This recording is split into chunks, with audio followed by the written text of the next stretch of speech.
इस वीडियो में हम रीट लेवल 2 इंग्लिश की लैंग्वेज फर्स्ट के मॉडल पेपर का सॉल्यूशन करेंगे। सॉल्यूशन के साथ हम क्वेश्चन से रिलेटेड सभी रूल्स का एक्सप्लेनेशन भी करेंगे। इस मॉडल पेपर में कुछ इंपॉर्टेंट कॉन्सेप्ट आपको सीखने को मिलेंगे। इसके अलावा कुछ प्रीवियस ईयर क्वेश्चंस भी आपको देखने को मिलेंगे। इसके साथ ही हम एलिमिनेशन मेथड की भी बात करेंगे कि किस तरीके से आप ऑप्शंस को एलिमिनेट करके राइट ऑप्शन पर टिक कर सकते हैं। इस मॉडल पेपर को देखने के बाद आपको आइडिया लग जाएगा कि किस तरीके के क्वेश्चन एग्जाम में पूछे जाते हैं और किस तरीके से कम टाइम में 30 में से 30 मार्क्स स्कोर कर सकते हैं इंग्लिश के पार्ट में। इसके अलावा अगर आप 2017-18 का पेपर का सॉल्यूशन देखना चाहते हैं तो आप ऊपर आई बटन पर क्लिक करके देख सकते हैं। फर्स्ट क्वेश्चन देखते हैं, which of the following sentences has the correct structure of questions. Question का करेक्ट स्ट्रक्चर कौन सा है? तो हम जानते हैं कि इंटरोगेटिव सेंटेंसेस हम दो तरीके से बना सकते हैं, WH वर्ड से और हेल्पिंग वर्ब से। Close ended questions helping verb से स्टार्ट होते हैं और open ended question WH word से स्टार्ट होते हैं। यहाँ पे चारों सेंटेंस हेल्पिंग वर्ब से स्टार्ट हो रहे हैं और हेल्पिंग वर्ब डू और डज का यूज हो रहा है, मतलब प्रेजेंट इंडेफिनिट टेंस होगा। इसके बाद हम सब्जेक्ट देखते हैं ही, तो ही के साथ हम डज का यूज़ करते हैं, डू का यूज़ नहीं करते। तो ऑप्शन सी और ऑप्शन डी को हम एलिमिनेट कर सकते हैं। अब आगे देखते हैं, सेंटेंस इंटरोगेटिव नेगेटिव है तो नोट यहाँ पर आ रहा है। इसके बाद वर्ब का यूज होगा, लेकिन सिंगुलर सब्जेक्ट के साथ हम डज का यूज़ करते हैं। उसके बाद वर्ब की फर्स्ट फॉर्म का यूज होता है, वर्ब की फर्स्ट फॉर्म में एस का यूज़ नहीं होता। तो ऑप्शन ए भी एलिमिनेट हो जाएगा। तो राइट आंसर होगा B, does he not make a noise. अब क्वेश्चन नंबर 2 की बात करते हैं, the passive voice form of the sentence does she teach the children will be. तो इस सेंटेंस का पैसिव वॉइस बताना है। सबसे पहले देखते हैं सेंटेंस प्रेजेंट इंडेफिनिट टेंस का है। तो प्रेजेंट इंडेफिनिट में हम डू और डज का यूज़ करते हैं और इसका पैसिव वॉइस बनाने के लिए हम is are am plus verb की थर्ड फॉर्म का यूज करते हैं। इसके साथ ही हम पैसिव वॉइस में क्या करते हैं, सब्जेक्ट को ऑब्जेक्ट बना देते हैं और ऑब्जेक्ट को सब्जेक्ट बना देते हैं। तो यहाँ पर ऑब्जेक्ट होगा द चिल्ड्रन, लेकिन सेंटेंस इंटरोगेटिव है तो सबसे पहले हेल्पिंग वर्ब का यूज होगा। तो हेल्पिंग वर्ब के बाद द चिल्ड्रन मतलब ऑब्जेक्ट आएगा, तो ऑप्शन ए को हम एलिमिनेट कर सकते हैं। इसके अलावा हमने ये भी देखा कि प्रेजेंट इंडेफिनिट का पैसिव वॉइस बनाने के लिए इज आर एम और वर्ब की थर्ड फॉर्म का यूज होता है, तो ऑप्शन डी को भी एलिमिनेट कर सकते हैं। अब ऑप्शन बी और ऑप्शन सी में देखते हैं। सबसे पहले हेल्पिंग वर्ब आर आ रहा है, चिल्ड्रन के साथ आर आएगा, क्यों? क्योंकि चिल्ड्रन प्लूरल है, चिल्ड्रन मतलब बच्चे, तो आर द चिल्ड्रन। उसके बाद वर्ब की थर्ड फॉर्म का यूज होगा। पैसिव वॉइस बनाते टाइम हम हमेशा वर्ब की थर्ड फॉर्म का यूज करते हैं, तो are the children taught by her, verb की थर्ड फॉर्म। ऑप्शन होगा सी, ऑप्शन बी गलत होगा क्योंकि ऑप्शन बी में थर्ड फॉर्म नहीं आ रहा, आईएनजी फॉर्म आ रहा है। पैसिव वॉइस की कंप्लीट थ्योरी के साथ पूरे प्रीवियस ईयर क्वेश्चंस मैंने सोल्व कराए हुए हैं। अगर आप पैसिव वॉइस का वीडियो देखना चाहते हैं तो ऊपर आई बटन पर क्लिक करके देख सकते हैं। अब क्वेश्चन नंबर 3 की बात करते हैं, change the sentence into indirect speech. दिए गए सेंटेंस को इनडायरेक्ट स्पीच में कन्वर्ट करना है। My friend says to him you are not a wise man. तो इनडायरेक्ट स्पीच में दो सेंटेंस होते हैं, हमने पढ़ा हुआ है। जो सेंटेंस इन्वर्टेड कोमास के बाहर होता है उसको हम बोलते हैं रिपोर्टिंग स्पीच, और इन्वर्टेड कोमास के अंदर जो सेंटेंस होता है उसको हम बोलते हैं रिपोर्टेड स्पीच। अगर आप डायरेक्ट इनडायरेक्ट के कंप्लीट रूल्स का वीडियो देखना चाहते हैं तो आप ऊपर आई बटन पर क्लिक करके देख सकते हैं। तो इनडायरेक्ट स्पीच में हमने पढ़ा हुआ है कि रिपोर्टिंग वर्ब में अगर से टू और सेज टू आता है तो उसको हम टेल और टेल्स में कन्वर्ट करते हैं। तो यहाँ पर हम सेज टू को कन्वर्ट करेंगे टेल्स में, तो जहाँ भी टेल्स नहीं आ रहा वो तो वैसे ही गलत हो जाएगा। तो ऑप्शन ए और ऑप्शन डी को हम एलिमिनेट कर सकते हैं। तो ऑप्शन बी और ऑप्शन सी में my friend tells him that, यहाँ तक दोनों सेंटेंस ठीक है। इसके अलावा हमने प्रोनाउन को चेंज करने का रूल भी देखा था। यू यहाँ पर सेकंड पर्सन प्रोनाउन है जो ऑब्जेक्ट के अकॉर्डिंग चेंज होगा। तो रिपोर्टिंग वर्ब का ऑब्जेक्ट हिम है, तो हिम का क्या हो जाएगा, ही। तो यू को हम चेंज कर देंगे ही में, लेकिन ऑप्शन सी में यू को हम चेंज नहीं कर रहे, तो ऑप्शन सी को भी हम एलिमिनेट कर सकते हैं। तो आंसर क्या होगा, B, my friend tells him that he is not a wise man.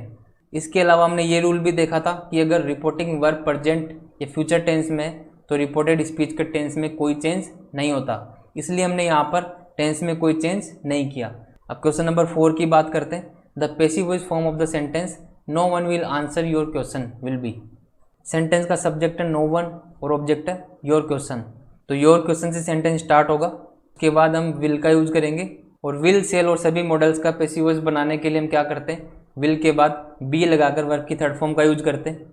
तो जहाँ पर विल के साथ बी नहीं आ रहा उसको हम एलिमिनेट कर सकते हैं, तो ऑप्शन ए और ऑप्शन बी को हम एलिमिनेट कर सकते हैं। सबसे पहले ऑप्शन सी की बात करते हैं, your question will not B answer by nobody. यहाँ पर विल के साथ बी का यूज़ तो हो रहा है लेकिन वर्ब की थर्ड फॉर्म का यूज़ नहीं हो रहा, तो ऑप्शन सी को भी हम एलिमिनेट कर सकते हैं। तो आंसर तो होगा ऑप्शन डी। अब देखते हैं ऑप्शन डी क्यों सही है। Your question will not be answered. कुछ सब्जेक्ट होते हैं जैसे नो वन, एनीबडी, समबडी, इस तरीके के सब्जेक्ट को हम बाई प्लस सब्जेक्ट के रूप में नहीं लिखते। और नो वन नेगेटिव इफेक्ट आ रहा है इसलिए हमने विल के बाद नोट का यूज किया। Your question will not be answered, तो आंसर क्या होगा? D. Which of the following sentences has the correct structure of question. तो सबसे पहले तो कोशिश करते हैं कुछ ऑप्शंस को एलिमिनेट करने की। तो सभी सेंटेंसेस को देखने के बाद पता लग रहा है कि सभी सेंटेंस का सब्जेक्ट ही है। तो सबसे पहले तो देखते हैं कि ही के साथ कौन सा हेल्पिंग वर्ब नहीं आ सकता। तो ही के साथ हम आर का यूज़ नहीं करते और ही के साथ डू का यूज़ भी नहीं होता, क्योंकि ही सिंगुलर होता है तो इसके साथ या तो इज़ का यूज़ होगा या फिर डज का यूज़ होगा। तो ऑप्शन सी और ऑप्शन डी को तो हम ऐसे एलिमिनेट कर सकते हैं। अब ऑप्शन ए और ऑप्शन बी की बात करते हैं। Is he serious in his studies और does he serious in his studies. तो सीरियस का मतलब होता है गंभीर। तो अगर सेंटेंस को देखें तो पता लग रहा है कि यहाँ पर वर्ब नहीं है, क्योंकि सीरियस यहाँ पर वर्ब नहीं है। और डज के बाद तो मेन वर्ब का यूज़ करना होता है, तो यहाँ पर मेन वर्ब नहीं है, तो ऑप्शन बी गलत होगा। और इज़ का यूज़ हम एज ए मेन वर्ब और एज ए हेल्पिंग वर्ब कर सकते हैं। तो यहाँ पर इज़ है का सेंस दे रहा है, तो यहाँ पर हेल्पिंग वर्ब भी है और मेन वर्ब भी है, तो सेंटेंस सही हो जाएगा। Is he serious in his studies, क्या वह अपनी स्टडीज़ में सीरियस है। आपके एग्जाम में 15 क्वेश्चन ग्रामर एंड वोकैब से रिलेटेड आएंगे, 15 क्वेश्चंस टीचिंग मेथड से आएंगे। टीचिंग मेथड के सभी इंपॉर्टेंट क्वेश्चंस और प्रीवियस ईयर क्वेश्चंस मैंने सोल्व कराए हैं, वो आप ऊपर आई बटन पर क्लिक करके प्लेलिस्ट पर पहुंच सकते हैं। वहां पर आपको टोटल 100 क्वेश्चंस देखने को मिलेंगे। इसके अलावा टीचिंग मेथड्स के कुछ और क्वेश्चन हम यहाँ पर डिस्कस करेंगे। सबसे पहले क्वेश्चन नंबर 6 देखते हैं। Language is a system of phonetics, grammar and, तो लैंग्वेज एक सिस्टम होता है किसका? फोनेटिक्स, ग्रामर एंड वोकेबलरी का। तो इसमें ऑप्शन क्या होगा? डी। नेक्स्ट क्वेश्चन देखते हैं। The main purpose of language is, language का मेन पर्पज या उद्देश्य क्या होता है? तो किसी भी लैंग्वेज का मेन पर्पज क्या होता है? कम्युनिकेशन करना, मतलब वार्तालाप करना, तो ऑप्शन होगा ए। अब क्वेश्चन नंबर 8 की बात करते हैं। Teaching and learning is a journey from, teaching और लर्निंग एक जर्नी होती है कहाँ से? तो टीचिंग एंड लर्निंग में क्या होता है? जिन चीज़ों को हम जानते हैं उनकी मदद से अनजान चीज़ों को सीखने की कोशिश करते हैं। तो एक जर्नी होती है फ्रॉम नोन टू अननोन, जानकार से अनजान की तरफ। इसके साथ ही सिंपल से कॉम्प्लेक्स को भी हम सीखने की कोशिश करते हैं। सबसे पहले सिंपल चीज़ अपने को पता होती है, उसके साथ हम कॉम्प्लेक्स चीज़ को अटैच करके सीखते हैं, तो ऑप्शन बी भी आंसर होगा। इसके साथ ही concrete to abstract, option A भी करेक्ट होगा।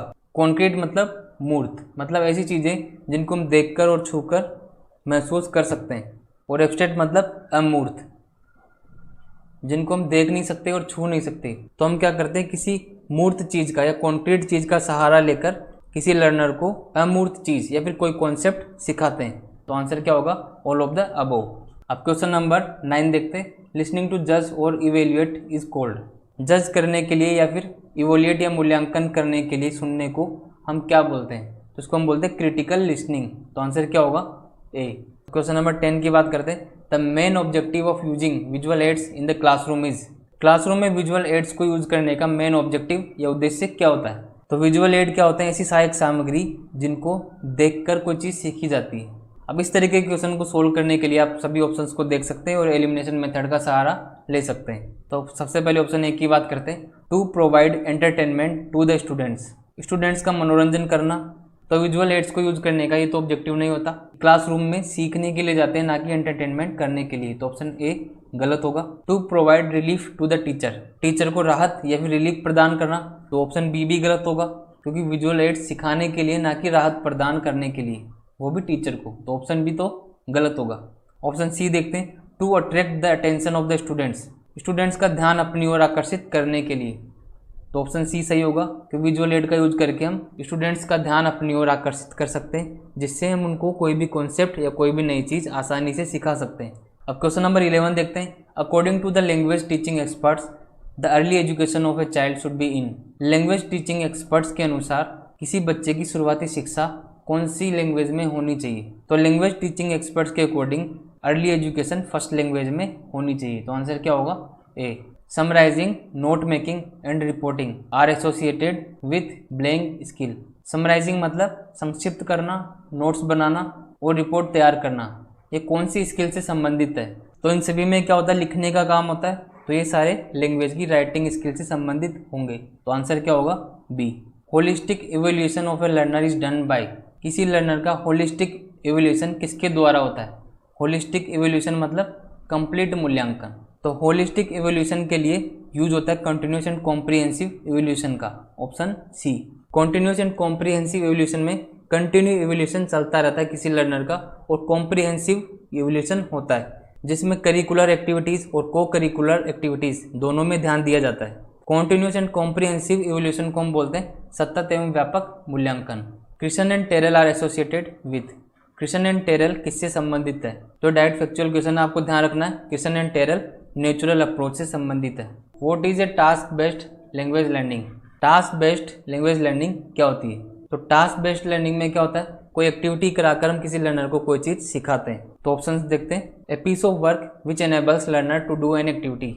एक ऐसा काम जो किसी लर्नर को कोई एक्टिविटी करने के लिए एनेबल करता है या फिर सक्षम करता है। अब ऑप्शन बी देखते हैं। A piece of work for the parents to do their children's homework. एक ऐसा काम जो पेरेंट्स के लिए होता है, क्या करने के लिए? चिल्ड्रंस का होमवर्क करने के लिए। तो ऑप्शन बी तो कंप्लीट ही गलत लग रहा है, क्योंकि पेरेंट्स किसी चिल्ड्रन का होमवर्क क्यों करेंगे? तो ऑप्शन बी एलिमिनेट किया जा सकता है। अब ऑप्शन सी देखते हैं। A piece of activity for teachers to do in the classroom. एक ऐसी एक्टिविटी जो टीचर्स के लिए होती है क्लासरूम में करने के लिए।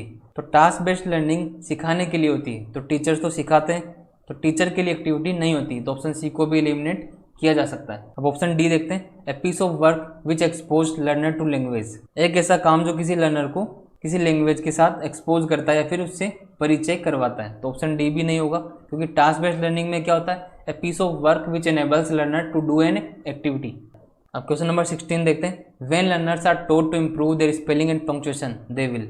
जब स्टूडेंट को स्पेलिंग और पंक्चुएशन मतलब विराम चिन्ह पढ़ाए जाते हैं, तब क्या चीज़ इंप्रूव होती है? तो स्पेलिंग एंड पंक्चुएशन की नॉलेज से स्टूडेंट्स की एक्यूरेसी इंप्रूव होती है। तो आंसर क्या होगा? सी। अब क्वेश्चन नंबर 17 देखते हैं। What is the meaning of pedagogy? Pedagogy का मतलब क्या होता है? तो पेडागोजी का मतलब होता है किसी बच्चे को शिक्षित करना। तो आंसर क्या होगा? B. What is the technical term for body language? Body language की टेक्निकल टर्म क्या होती है, या फिर बॉडी लैंग्वेज को हम क्या बोलते हैं? तो बॉडी लैंग्वेज को हम बोलते हैं नॉन वर्बल कम्युनिकेशन। ऐसा कम्युनिकेशन जिसमें आवाज़ नहीं होती, हाव भाव से कोई बात करना। Language is blank not static. तो लैंग्वेज क्या होती है? इवोल्यूशनरी होती है, स्टैटिक नहीं होती। इवोल्यूशनरी मतलब समय के साथ चेंज होती रहती है और इम्प्रूव होती रहती है। क्वेश्चन नंबर 20 देखते हैं। Grammar translation method does not. Grammar translation method क्या नहीं करता है? तो सबसे पहले ऑप्शन ए देखते हैं। Encourage learning through mother tongue. तो ग्रामर ट्रांसलेशन मेथड में तो मदर टंग का यूज़ होता है, तो ऑप्शन ए तो गलत होगा। ऑप्शन बी की बात करते हैं। Give importance to grammar. तो ग्रामर ट्रांसलेशन मेथड में ग्रामर को इम्पोर्टेंस भी दिया जाता है, तो ये भी आंसर नहीं होगा। ऑप्शन सी देखते हैं। Enhance students communicative skill. Grammar translation method किसी स्टूडेंट की कम्युनिकेटिव स्किल को इम्प्रूव नहीं करता या फिर एनहांस नहीं करता। तो ऑप्शन सी सही आंसर है। तो ऑप्शन डी भी देख लेते हैं। Enable the student to use the language fluently. तो ग्रामर ट्रांसलेशन मेथड किसी स्टूडेंट को सक्षम नहीं करता किसी लैंग्वेज को फ्लुएंटली यूज़ करने के लिए। तो ऑप्शन डी भी सही लग रहा है। तो ऑप्शन सी और ऑप्शन डी दोनों करेक्ट होंगे, क्योंकि ग्रामर ट्रांसलेशन मेथड में मदर टंग का यूज़ किया जाता है और ग्रामर को इम्पोर्टेंस दिया जाता है, लेकिन ग्रामर ट्रांसलेशन मेथड में कम्युनिकेटिव स्किल और लैंग्वेज को फ्लुएंटली बोलने पर जोर नहीं दिया जाता। तो ऑप्शन सी और ऑप्शन डी आंसर होंगे। अब आपके एग्जाम में पैसेज से भी कुछ क्वेश्चंस पूछे जाएंगे, वो क्वेश्चंस ग्रामर से रिलेटेड होंगे और वोकेबलरी से रिलेटेड होंगे। तो उन क्वेश्चंस को आप पैसेज को बिना पढ़े भी सोल्व कर सकते हैं। तो हम यहाँ भी क्या करेंगे, पैसेज को स्किप करते हैं, बाद में आप वीडियो को पॉज करके पैसेज को पढ़ें और समझने की कोशिश करें। तो क्वेश्चंस पर चलते हैं। Which of the following words is a synonym for brave. Brave का सिनोनिम क्या होगा? तो ब्रेव का मतलब होता है बहादुर, तो इसका सिनोनिम होगा वेलिएंट। इसका मतलब भी क्या होता है? बहादुर। The antonym of bright is. Bright का एंटोनम क्या होगा? तो ब्राइट का मतलब होता है चमकीला, उसका एंटोनम क्या होता है? डल। तो डल का मतलब क्या होगा? फीका या फिर ऐसी चीज़ जिसमें कोई चमक नहीं हो। अब क्वेश्चन नंबर 23 देखते हैं। Which of the following words is correctly spelled. इनमें से कौन सा वर्ड की स्पेलिंग बिल्कुल सही है? तो सही स्पेलिंग होगी ऑप्शन ए इमीडिएट। इमीडिएट का मतलब होता है तुरंत। अब नेक्स्ट क्वेश्चन देखते हैं। The way of living can be replaced with the word. Way of living जीने का तरीका, इसको हम किस वर्ड से रिप्लेस कर सकते हैं? तो द वे ऑफ लिविंग को हम बोलते हैं लाइफ स्टाइल। तो ऑप्शन क्या होगा? D. Find the correct one word for the phrase given below. दिए गए फ्रेज के लिए वन वर्ड बताना है। Country side of a nation, किसी राष्ट्र की कंट्री साइड। कंट्री साइड हम बोलते हैं रूरल एरिया को, तो country side of a nation को हम बोलेंगे रूरल, मतलब ग्रामीण। तो आपके एग्जाम में 2 पैसेज पूछे जाएंगे। तो क्वेश्चन नंबर 26 देखते हैं। Both the words children and entertainer are, दोनों वर्ड चिल्ड्रन और एंटरटेनर, एंटरटेनर मतलब ऐसा व्यक्ति जो मनोरंजन करता है, क्या है, मतलब इनके पार्ट्स ऑफ स्पीच क्या है। तो चिल्ड्रन और एंटरटेनर दोनों क्या नाउन है, नाउन मतलब संज्ञा, किसी भी नाम को हम नाउन बोलते हैं। तो चिल्ड्रन और एंटरटेनर नाम है तो ये क्या होंगे, नाउन होंगे। The verb in the close they enter school is in, तो दिए गए क्लोज में वर्ब किस टेंस में है, क्लोज क्या हो गया, दे एंटर स्कूल, तो इसमें वर्ब क्या होगा, एंटर, एंटर की फर्स्ट फॉर्म का यूज हो रहा है और दे प्लूरल सब्जेक्ट है, दे के साथ वर्ब की फर्स्ट फॉर्म का यूज हो रहा है।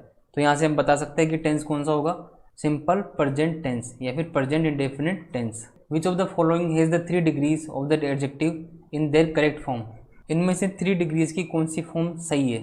तो डिग्रीज की बात करें तो हम पॉजिटिव से कंपेरेटिव और सुपरलेटिव में कन्वर्ट करते हैं। तो कंपेरेटिव में जनरली हम ER और सुपरलेटिव में EST का यूज होता है या फिर मोर और मोस्ट का यूज होता है। अगर ER का यूज होगा तो EST का यूज होता है और मोर का यूज होगा तो मोस्ट का यूज होता है। तो जहाँ भी कॉम्बिनेशन गलत होगा वो तो वैसे ही ऑप्शन हम एलिमिनेट कर सकते हैं। तो ऑप्शन ए देखते हैं, पुअर, मोर पुअर, पुअरेस्ट, तो ए ऑप्शन गलत होगा क्योंकि यहाँ पर मोर का यूज कर रहे हैं और यहाँ पर EST का यूज कर रहे हैं, तो फॉर्म बिल्कुल गलत होगा। ऑप्शन बी की बात करें, इंपॉर्टेंट, मोस्ट इंपॉर्टेंट, इंपॉर्टेनेस्ट, तो ये तो बिल्कुल ही गलत होगा क्योंकि इंपॉर्टेनेस्ट ये तो कोई वर्ड होता ही नहीं है। साथ ही साथ मोस्ट सुपरलेटिव में यूज होता है, तो कंपेरेटिव डिग्री मोर होगा ना कि मोस्ट, तो ऑप्शन ए बी भी गलत होगा। ऑप्शन सी देखते हैं, ओल्ड, ओल्डर, ओल्डेस्ट, ये बिल्कुल सही फॉर्म लग रहा है, ओल्ड, ओल्डर और ओल्डेस्ट, ऑप्शन सी आंसर होगा। ऑप्शन डी भी देखते हैं, थिन, थिनर, मोर थिनर, तो थिनर कंपेरेटिव होगा लेकिन सुपरलेटिव में मोर का यूज नहीं होता, तो ऑप्शन डी भी एलिमिनेट कर सकते हैं। In the phrase a good thing the determiner used is, दिए गए फ्रेज ए गुड थिंग में डिटरमाइनर क्या है। तो हमें ध्यान रखना है कि सभी आर्टिकल्स डिटरमाइनर्स होते हैं, तो आंसर क्या होगा, ए। अब लास्ट क्वेश्चन देखते हैं, conjunctions in the passage are, passage में कौन कौन से कंजक्शन हैं। तो पैसेज को पढ़कर हम देख सकते हैं कि पैसेज में कौन कौन से कंजक्शन यूज हुए हैं। सबसे पहले ऑप्शन डी पर चलते हैं, अबाउट एंड ऑल्सो, तो अबाउट प्रीपोजिशन है और ऑल्सो एडवर्ब है, तो जो कंजक्शन नहीं है वो तो पैसेज में कंजक्शन के रूप में यूज होंगे ही नहीं, तो ऑप्शन डी एलिमिनेट कर सकते हैं। दैट कंजक्शन होता है लेकिन ऑल्सो कंजक्शन नहीं होता, तो सी भी एलिमिनेट हो जाएगा।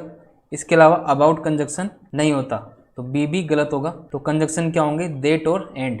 कंजक्शन क्या होते हैं, जो 2 वर्ड्स को, फ्रेजेस को या फिर सेंटेंस को कनेक्ट करने का काम करते हैं। तो इस वीडियो में हमने 30 इंपॉर्टेंट क्वेश्चंस डिस्कस किए, जिसमें कुछ प्रीवियस ईयर क्वेश्चंस भी थे और कुछ इंपॉर्टेंट क्वेश्चन भी थे। तो अगर आपको वीडियो यूजफुल लगा हो तो अपने दोस्तों के साथ शेयर करें और हमारे चैनल को सब्सक्राइब करें। Thank you.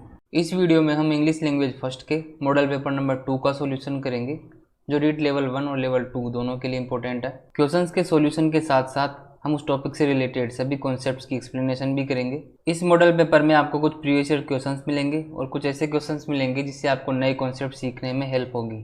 इसके अलावा हम कुछ क्वेश्चंस को एलिमिनेशन मेथड से भी सोल्व करेंगे। इन मॉडल पेपर्स को देखने के बाद आपको एग्जाम में क्वेश्चन सोल्व करने की राइट अप्रोच पता लगेगी, जिससे आप आराम से 30 में से 30 मार्क्स स्कोर कर सकते हैं। अगर आपने मॉडल पेपर नंबर 1 का सोल्यूशन नहीं देखा तो आप आई बटन पर क्लिक करके देख सकते हैं। इस पेपर में सभी क्वेश्चंस आपके एग्जाम पैटर्न पर आधारित है।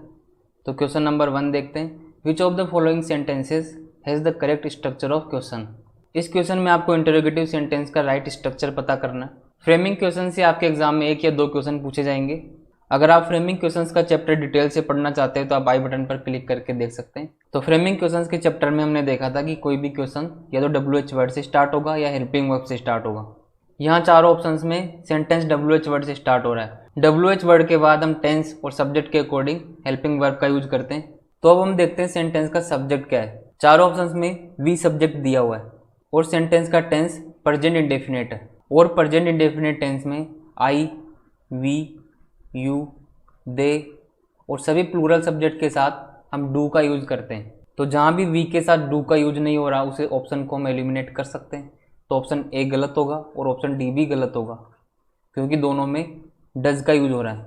उसके बाद हम वर्ब की फर्स्ट फॉर्म का यूज करते हैं क्योंकि प्रेजेंट इंडेफिनिट टेंस में इंटरोगेटिव और नेगेटिव सेंटेंस के साथ हमेशा वर्ब की फर्स्ट फॉर्म का यूज होता है। लेकिन ऑप्शन सी में वर्ब की फर्स्ट फॉर्म के साथ एस लगा हुआ है जो गलत होगा, तो ऑप्शन सी भी एलिमिनेट हो जाएगा। तो आंसर होगा option B. Why do we like the cherry tree so much. The passive voice form of the sentence why had you not prepared your lessons will be. दिए गए सेंटेंस का passive voice क्या होगा। तो passive voice का एक basic rule सबको पता है कि सब्जेक्ट को ऑब्जेक्ट बना देते हैं और ऑब्जेक्ट को सब्जेक्ट बना देते हैं। तो इस सेंटेंस में यू सेंटेंस का सब्जेक्ट होगा और योर लेसन्स इस सेंटेंस का ऑब्जेक्ट होगा। और इंटेरोगेटिव सेंटेंसेस का पैसिव वॉइस बनाने के लिए हम WH वर्ड से ही सेंटेंस की स्टार्टिंग करते हैं। उसके बाद रूल्स के अकॉर्डिंग वर्ब का या फिर टेंस का हम चेंज करते हैं। तो सेंटेंस को देखने पर पता लग रहा है कि सेंटेंस पास्ट परफेक्ट टेंस में है, क्योंकि हेड प्लस वर्ब की थर्ड फॉर्म यहाँ पर दिया गया है। और पास्ट परफेक्ट टेंस का पैसिव वॉइस बनाने के लिए हम हेड बीन प्लस वर्ब की थर्ड फॉर्म का यूज करते हैं। तो सबसे पहले हम बी ऑप्शन को एलिमिनेट करेंगे, क्योंकि यहाँ पर यू नहीं आएगा, यहाँ पर योर लेसन्स आएगा। क्योंकि यू सेंटेंस का सब्जेक्ट है तो इसको ऑब्जेक्ट बनाना है और योर लेसन्स को सब्जेक्ट बनाना है, तो ऑप्शन बी एलिमिनेट हो जाएगा। इसके बाद हमने ये भी देखा कि पास्ट परफेक्ट टेंस का पैसिव वॉइस बनाने के लिए हम हेड बीन प्लस वर्ब की थर्ड फॉर्म का यूज करते हैं। तो जहाँ भी बीन नहीं आ रहा उस सेंटेंस को भी हम एलिमिनेट कर सकते हैं। तो ऑप्शन ए की भी अगर बात करें तो यहाँ भी बीन कहीं नहीं दिखाई दे रहा, तो ऑप्शन ए भी एलिमिनेट हो जाएगा। और अगर ऑप्शन डी की बात करें तो डी में भी बीन नहीं आ रहा, बीइंग आ रहा है, बीइंग गलत होगा, तो ऑप्शन डी भी एलिमिनेट हो जाएगा। तो आंसर होगा option C, why had your lessons not been prepared by you. अब नेक्स्ट क्वेश्चन देखते हैं। Change the sentence into indirect speech. दिए गए सेंटेंस को इनडायरेक्ट स्पीच में कन्वर्ट करना है। सेंटेंस है Rohan said to me did you teach my sister. अब हम यहाँ पर देखते हैं रिपोर्टेड स्पीच इंटरोगेटिव सेंटेंस है और इंटरोगेटिव सेंटेंस के लिए हम सेड टू को आस्क्ड में कन्वर्ट करते हैं और चारों सेंटेंस में सेड टू को आस्क्ड में कन्वर्ट किया हुआ है। यहाँ तक चारों सेंटेंस सही है। उसके बाद मी आ रहा है, ये भी बिल्कुल ठीक होगा। उसके बाद हम दोनों सेंटेंस को कनेक्ट करने के लिए इफ़ और वेदर का यूज करते हैं। तो चारों सेंटेंस को देखने से पता लग रहा है कि चारों में इफ़ का यूज हो रहा है, जो बिल्कुल सही है।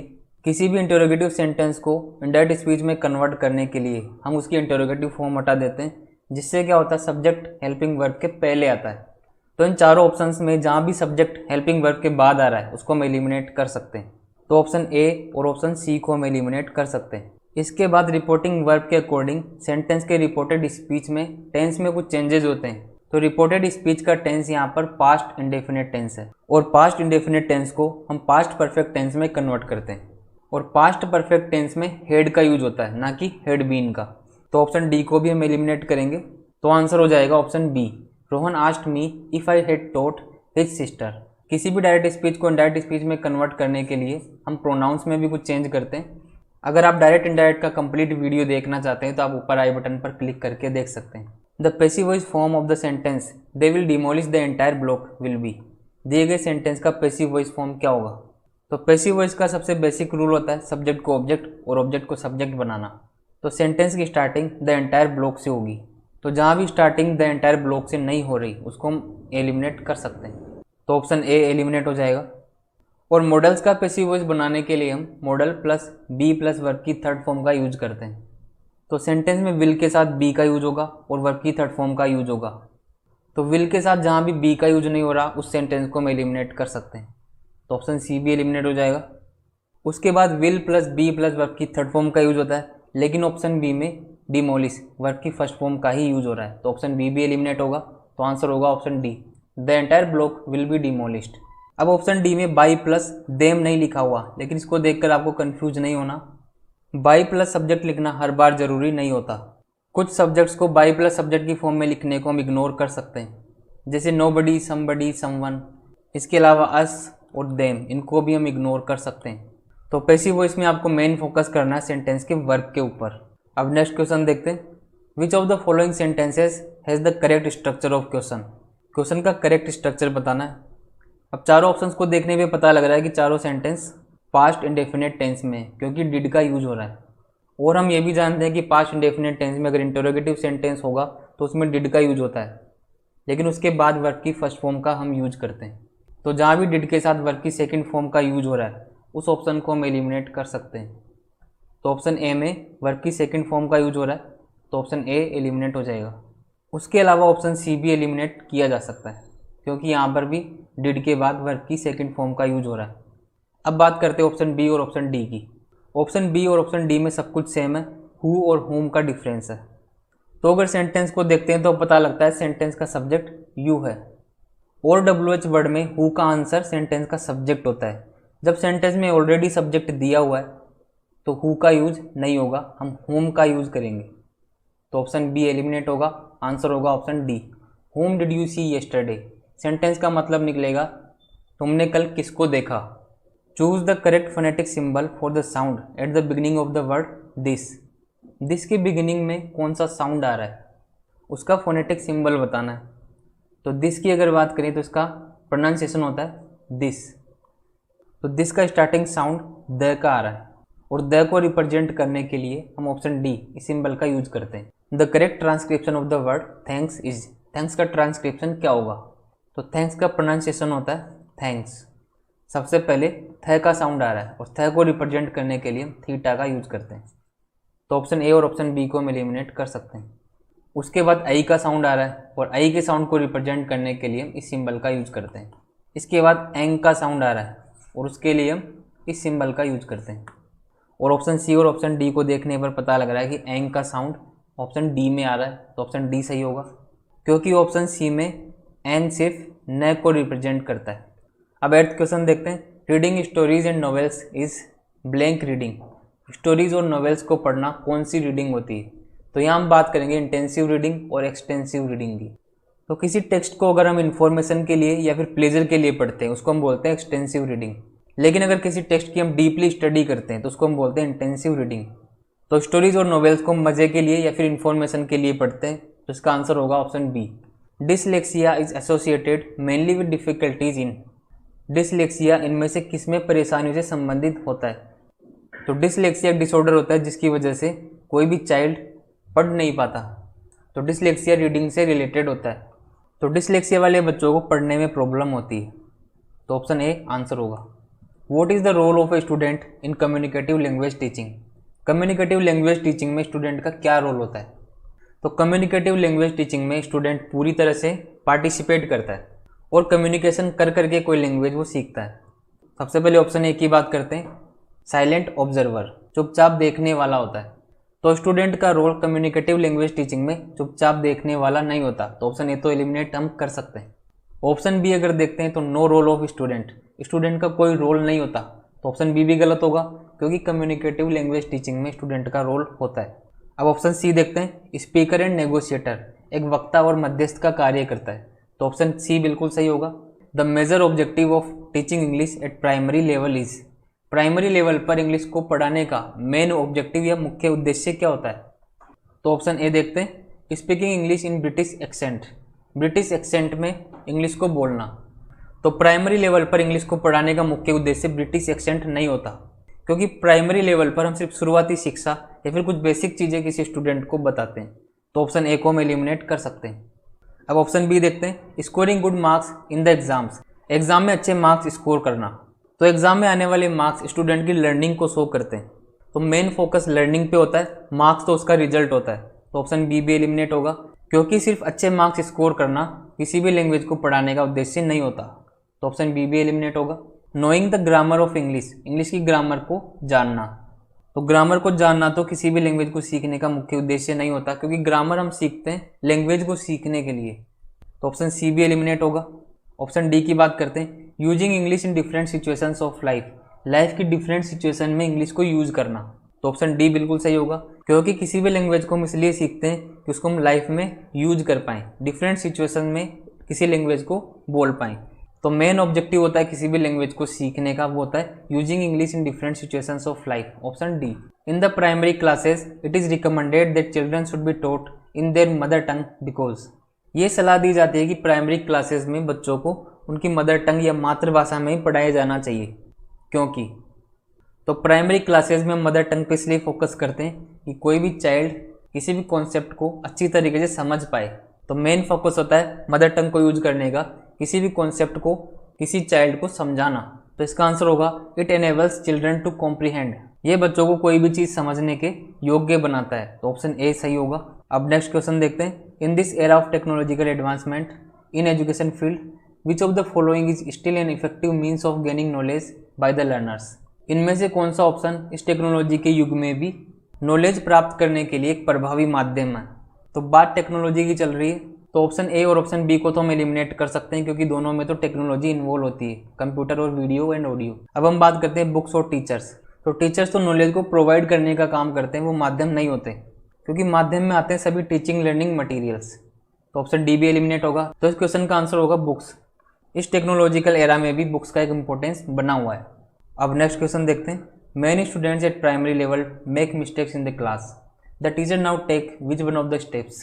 कई स्टूडेंट्स प्राइमरी लेवल पर क्लास में गलती करते हैं, तो टीचर इनमें से कौन सा स्टेप लेता है। तो कोई भी अगर स्टूडेंट या फिर लर्नर क्लास में कोई गलती करता है तो सबसे पहला स्टेप होता है उस गलती को डायग्नोस करना या फिर उसका पता लगाना, और गलती को पता लगाने के बाद उसके कुछ उपचारात्मक स्टेप लेना।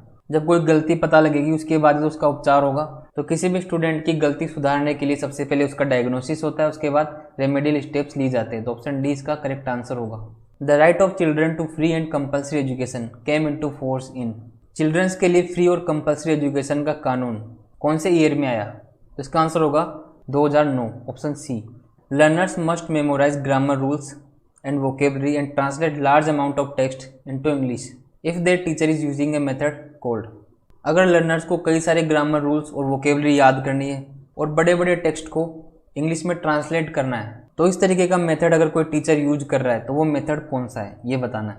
तो हमने देखा था कि ट्रांसलेशन और ग्रामर रूल्स पर हम सिर्फ ग्रामर ट्रांसलेशन मेथड में फोकस करते हैं। तो इसका आंसर होगा grammar translation method. In which of the following methods of language teaching use of text book is minimised. इनमें से कौन से मेथड में टेक्स्ट बुक का यूज कम से कम होता है। तो टेक्स्ट बुक्स का कम से कम यूज डायरेक्ट मेथड में होता है, क्योंकि डायरेक्ट मेथड में कम्युनिकेशन पर जोर दिया जाता है। To help the students overcome the problems of spelling mistakes the teacher will use blank as the teaching strategy. Students की स्पेलिंग मिस्टेक्स में सुधार में हेल्प के लिए टीचर कौन सी टीचिंग स्ट्रेटजी का यूज करता है। तो अगर कोई स्टूडेंट बार बार स्पेलिंग में मिस्टेक करता है तो उसके लिए टीचर डिक्टेशन मेथड का यूज करता है। डिक्टेशन मेथड में अगर टीचर कुछ बोलता है तो स्टूडेंट्स को राइट डाउन करना होता है, जिससे उनकी स्पेलिंग मिस्टेक्स में सुधार होता है। Continuous and comprehensive evaluation includes. Continuous and comprehensive evaluation में क्या क्या इंक्लूड होते हैं। कॉन्टिन्यूस एंड कॉम्प्रिहेंसिव इवैल्यूएशन को हम CCE भी बोलते हैं, सतत एवं व्यापक मूल्यांकन। तो CCE में फॉर्मेटिव और समेटिव दोनों तरीके के असेसमेंट होते हैं। तो इसका आंसर होगा ऑप्शन डी। समेटिव असेसमेंट को हम असेसमेंट ऑफ लर्निंग भी बोलते हैं और फॉर्मेटिव असेसमेंट को हम असेसमेंट फॉर लर्निंग बोलते हैं। समेटिव असेसमेंट कोई भी कोर्स कंप्लीट होने के बाद होता है और फॉर्मेटिव असेसमेंट कोर्स के साथ साथ चलता रहता है, जिससे किसी लर्नर का कंप्लीट मूल्यांकन हो जाता है। Continuous and comprehensive evaluation CCE aims to evaluate. Continuous and comprehensive evaluation का मेन उद्देश्य किसका मूल्यांकन करना होता है। तो CCE का यूज हम किसी भी चाइल्ड के सभी एस्पेक्ट का मूल्यांकन करने के लिए हम यूज करते हैं। तो ऑप्शन डी आंसर होगा। जैसा कि आपको पता है आपके एग्जाम में पैसेज से ग्रामर और वोकेब के क्वेश्चंस ही आएंगे, तो ज़्यादातर क्वेश्चंस को तो आप बिना पैसेज पढ़े भी सोल्व कर सकते हैं। तो क्वेश्चंस पर चलते हैं। The opposite of frequent is. Frequent का अपोजिट क्या होता है। फ्रीक्वेंट का मतलब होता है लगातार या फिर बार बार होने वाला, तो इसका अपोजिट होगा इनफ्रीक्वेंट। इनफ्रीक्वेंट का मतलब होगा कभी कभी। विच of the following words is correctly spelled. इनमें से कौन सा वर्ड करेक्टली स्पेल्ड है जिसकी स्पेलिंग सही है। तो यहाँ पर अपॉर्चुनिटी की स्पेलिंग दी गई है, तो सही स्पेलिंग होगी option D opportunity. Speak out the correct noun formed the adjective high. तो हाई का मतलब होता है ऊंचा, और अगर हिंदी में इसकी नाउन फॉर्म की हम बात करें तो वो होती है ऊंचाई, और ऊंचाई को हम बोलते हैं हाइट। तो ऑप्शन सी सही आंसर होगा। अब एडजेक्टिव, नाउन, प्रोनाउन ये सभी पार्ट्स ऑफ स्पीच की पहचान कैसे करें, इनकी बात हम एक सेपरेट वीडियो में करेंगे। The phrase to make something last longer can be replaced with. तो दिए गए phrase to make something last longer, इसको किससे रिप्लेस किया जा सकता है। To make something last longer का मतलब होता है किसी चीज़ को लंबा खींचना, और किसी चीज़ को लंबा खींचने के लिए हम प्रोलॉन्ग का यूज करते हैं। तो इसका आंसर होगा option B. Which one of the following is opposite in meaning to the word global. Global का अपोजिट क्या होगा। ग्लोबल और यूनिवर्सल दोनों का मतलब क्या होता है वैश्विक। तो ग्लोबल का अपोजिट होगा लोकल। लोकल का मतलब होगा स्थानीय। Pick out the correct verb form from the adjective natural. दिए गए एडजेक्टिव नेचुरल से वर्ब फॉर्म बनाना है। तो नेचुरल की वर्ब फॉर्म होती है नेचुरलाइज। नेचुरल का मतलब होता है प्राकृतिक, और नेचुरलाइज का मतलब होता है किसी चीज़ को प्राकृतिक बनाना या फिर किसी सिटीजन को किसी देश की नागरिकता देना, दोनों इसके मतलब होते हैं। अब हम नेक्स्ट पैसेज की बात करते हैं। इसमें से भी कई सारे क्वेश्चंस ग्रामर से रिलेटेड और वोकैब से रिलेटेड ही होंगे। अगर कोई क्वेश्चन पैसेज से रिलेटेड होगा तो हम पैसेज पर वापस आएंगे और उसको सोल्व करेंगे। तो क्वेश्चंस पर चलते हैं। The word absence is. दिया गया वर्ड एब्सेंस क्या है। तो एब्सेंस का पार्ट्स ऑफ स्पीच बताना है। एब्सेंस का मतलब होता है अनुपस्थिति। तो एब्सेंस क्या होगा, एक नाउन होगा। जनरली किसी वर्ड के एंड में अगर NCE आता है तो वो नाउन होता है। In the second sentence of the first paragraph the verb phrase is defined is in. First paragraph के सेकंड सेंटेंस में दिया गया जो फ्रेज है इज डिफाइंड, वो कौन से टेंस में है। तो फर्स्ट पैराग्राफ के सेकंड सेंटेंस को एक बार देखते हैं। तो सेकंड सेंटेंस यहाँ से स्टार्ट हो रहा है, on the other hand wealth is defined as abundance of valuable possessions. तो इसका टेंस कौन सा होगा। तो पैसिव वॉइस में हमने देखा था कि किसी भी प्रेजेंट इंडेफिनिट टेंस का पैसिव वॉइस बनाने के लिए हम इज आर एम और वर्ब की थर्ड फॉर्म का यूज करते हैं। तो दिए गए सेंटेंस में इज प्लस वर्ब की थर्ड फॉर्म का यूज हो रहा है, मतलब ये किसी प्रेजेंट इंडेफिनिट टेंस का पैसिव वॉइस है। तो इसका टेंस कौन सा होगा, प्रेजेंट इंडेफिनिट। और प्रेजेंट इंडेफिनिट को हम सिंपल प्रेजेंट टेंस भी बोलते हैं। तो इसका आंसर होगा ऑप्शन बी। इस क्वेश्चन को हम बिना पैसेज पढ़े भी सोल्व कर सकते हैं, क्योंकि यहाँ पर डायरेक्टली इज डिफाइंड दिया गया है और हमें पता है कि इज प्लस वर्ब की थर्ड फॉर्म का यूज प्रेजेंट इंडेफिनिट टेंस के पैसिव वॉइस बनाने के लिए होता है। In the third sentence of the last paragraph in this way the verb phrase is in. Last paragraph के थर्ड सेंटेंस में दिया गया जो वो फ्रेज है वो कौन से टेंस में है। तो लास्ट पैराग्राफ एक बार देखते हैं। तो इन दिस वे, यहाँ से सेंटेंस स्टार्ट हो रहा है, in this way you can have many more acquaintances and friends. और कैन की यहाँ पर प्रेजेंट फॉर्म आ रही है, कुड का यूज नहीं हो रहा। तो कोई मॉडल अगर प्रेजेंट फॉर्म में यूज होता है तो उसका टेंस होता है सिंपल प्रेजेंट टेंस। तो इसका आंसर भी क्या होगा, simple present tense. Which one of the following can have the determiner an. इनमें से किसके साथ डिटरमाइनर एन का यूज हो सकता है। तो हमने ये देखा था कि आर्टिकल्स डिटरमाइनर ही होते हैं और आर्टिकल दो तरीके के होते हैं, इंडेफिनिट और डेफिनेट। इंडेफिनेट आर्टिकल में हम ए और एन का यूज करते हैं और डेफिनेट आर्टिकल द होता है। और इंडेफिनेट आर्टिकल ए और एन हमेशा सिंगुलर काउंटेबल नाउन के साथ यूज होते हैं।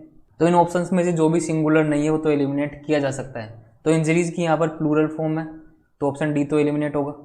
उसके अलावा ए का यूज हम कॉन्सोनेंट साउंड के साथ करते हैं और एन का यूज हम वाउल साउंड के साथ करते हैं। और अगर किसी नाउन से पहले कोई एडजेक्टिव आता है तो साउंड हम एडजेक्टिव का देखते हैं, ना कि नाउन का।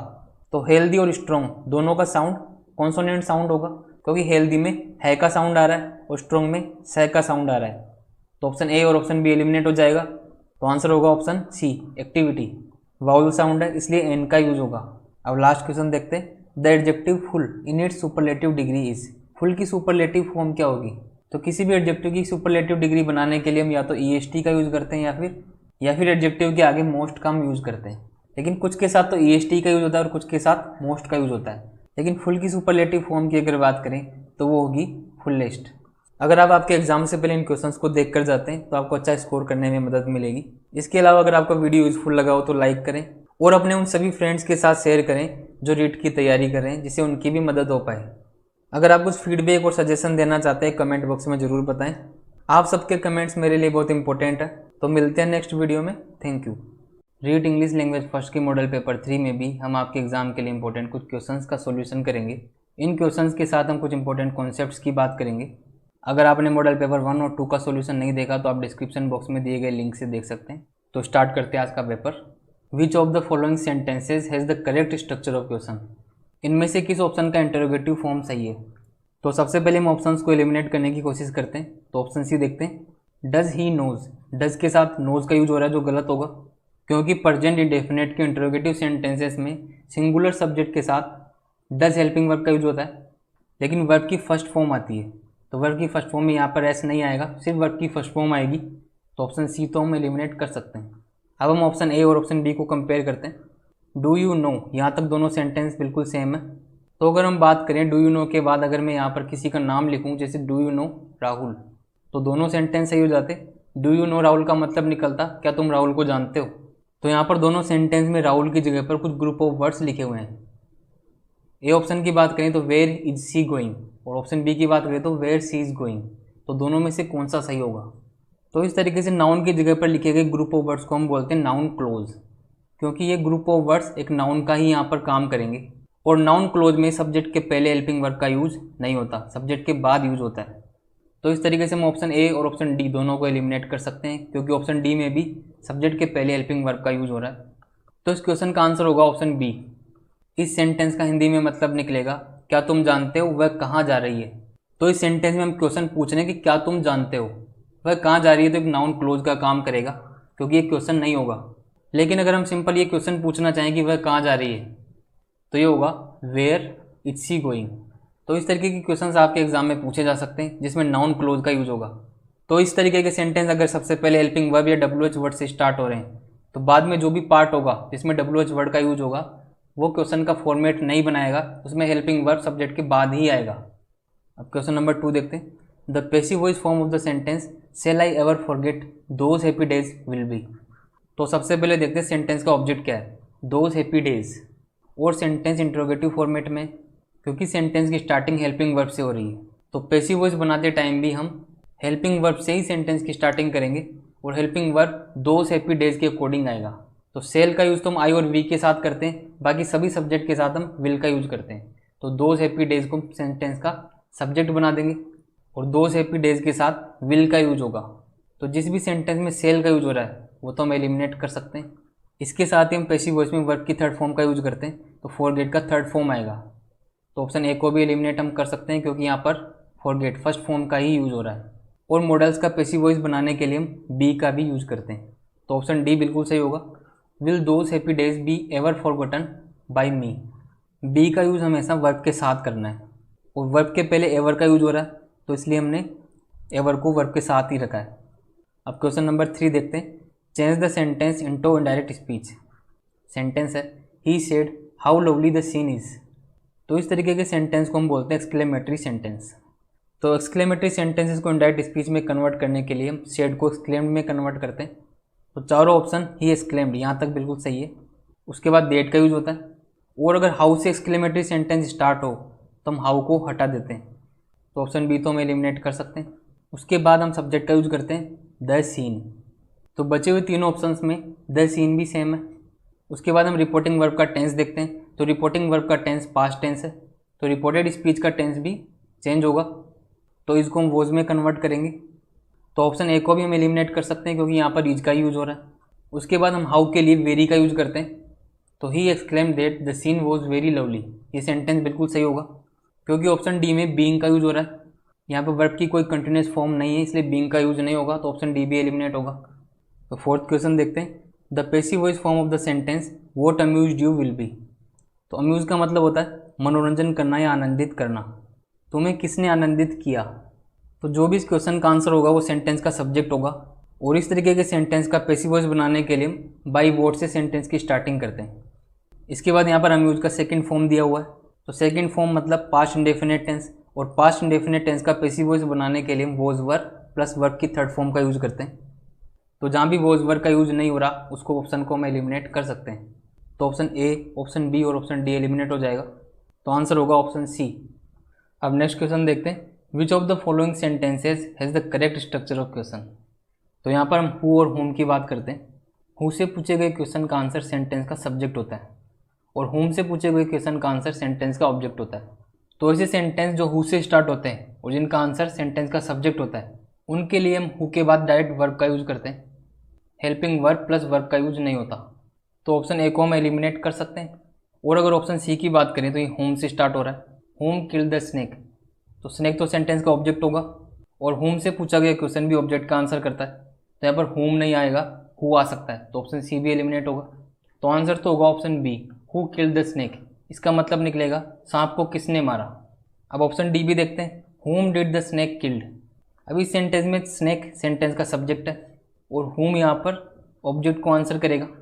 लेकिन इस सेंटेंस में अगर डिड के बाद वर्ब की फर्स्ट फॉर्म का यूज होता तो ये सेंटेंस सही हो जाता और इसका मतलब निकलता सांप ने किसको मारा।